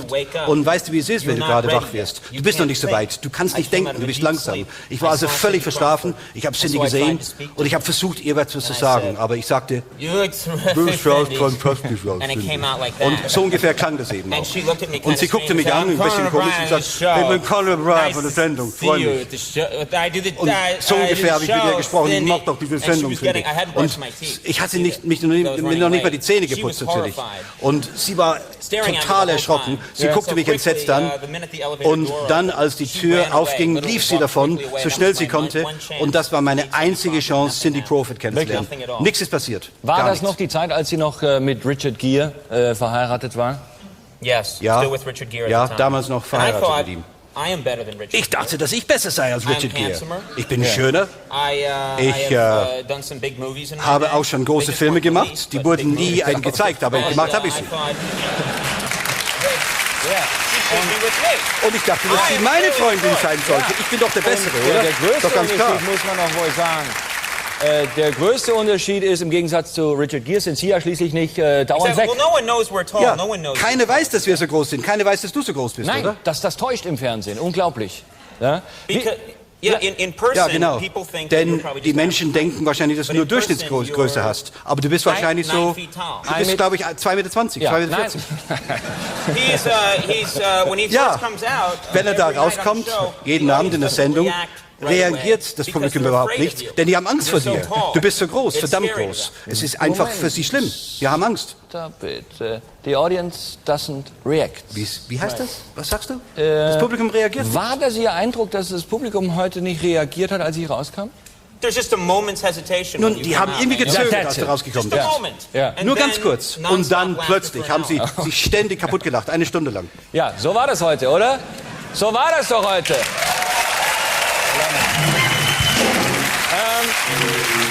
Damit Sie mal sehen können, meine Damen und Herren,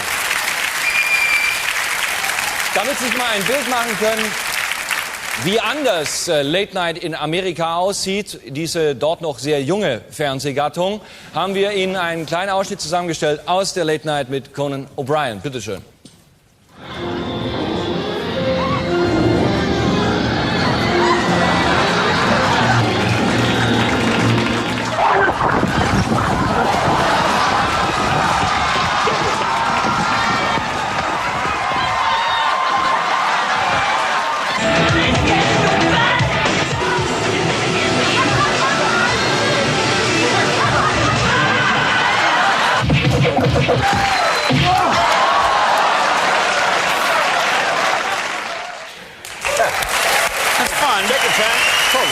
Macht Spaß, das war Jackie Chan.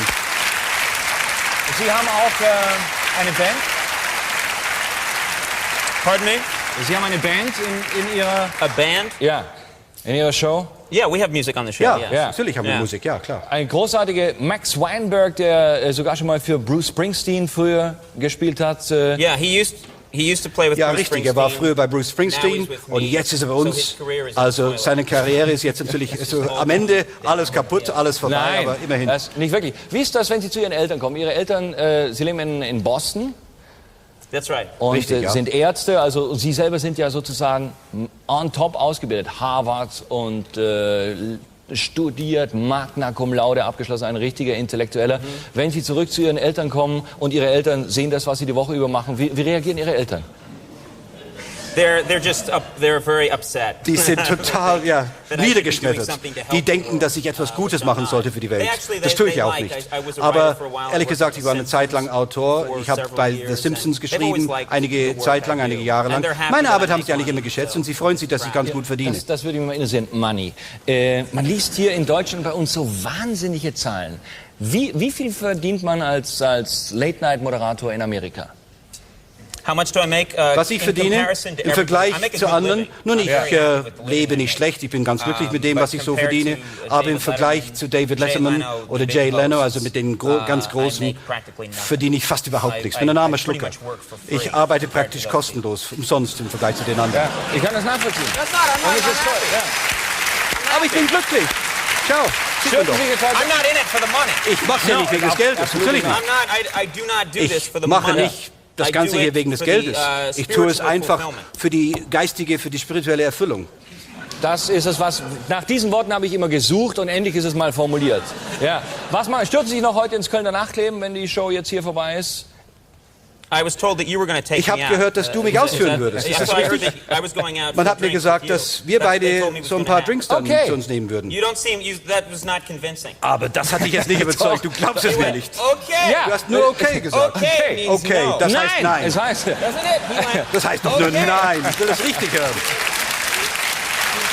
Das heißt doch nur nein. Thank you very much. Good luck. Conan O'Brien, meine Damen und Herren.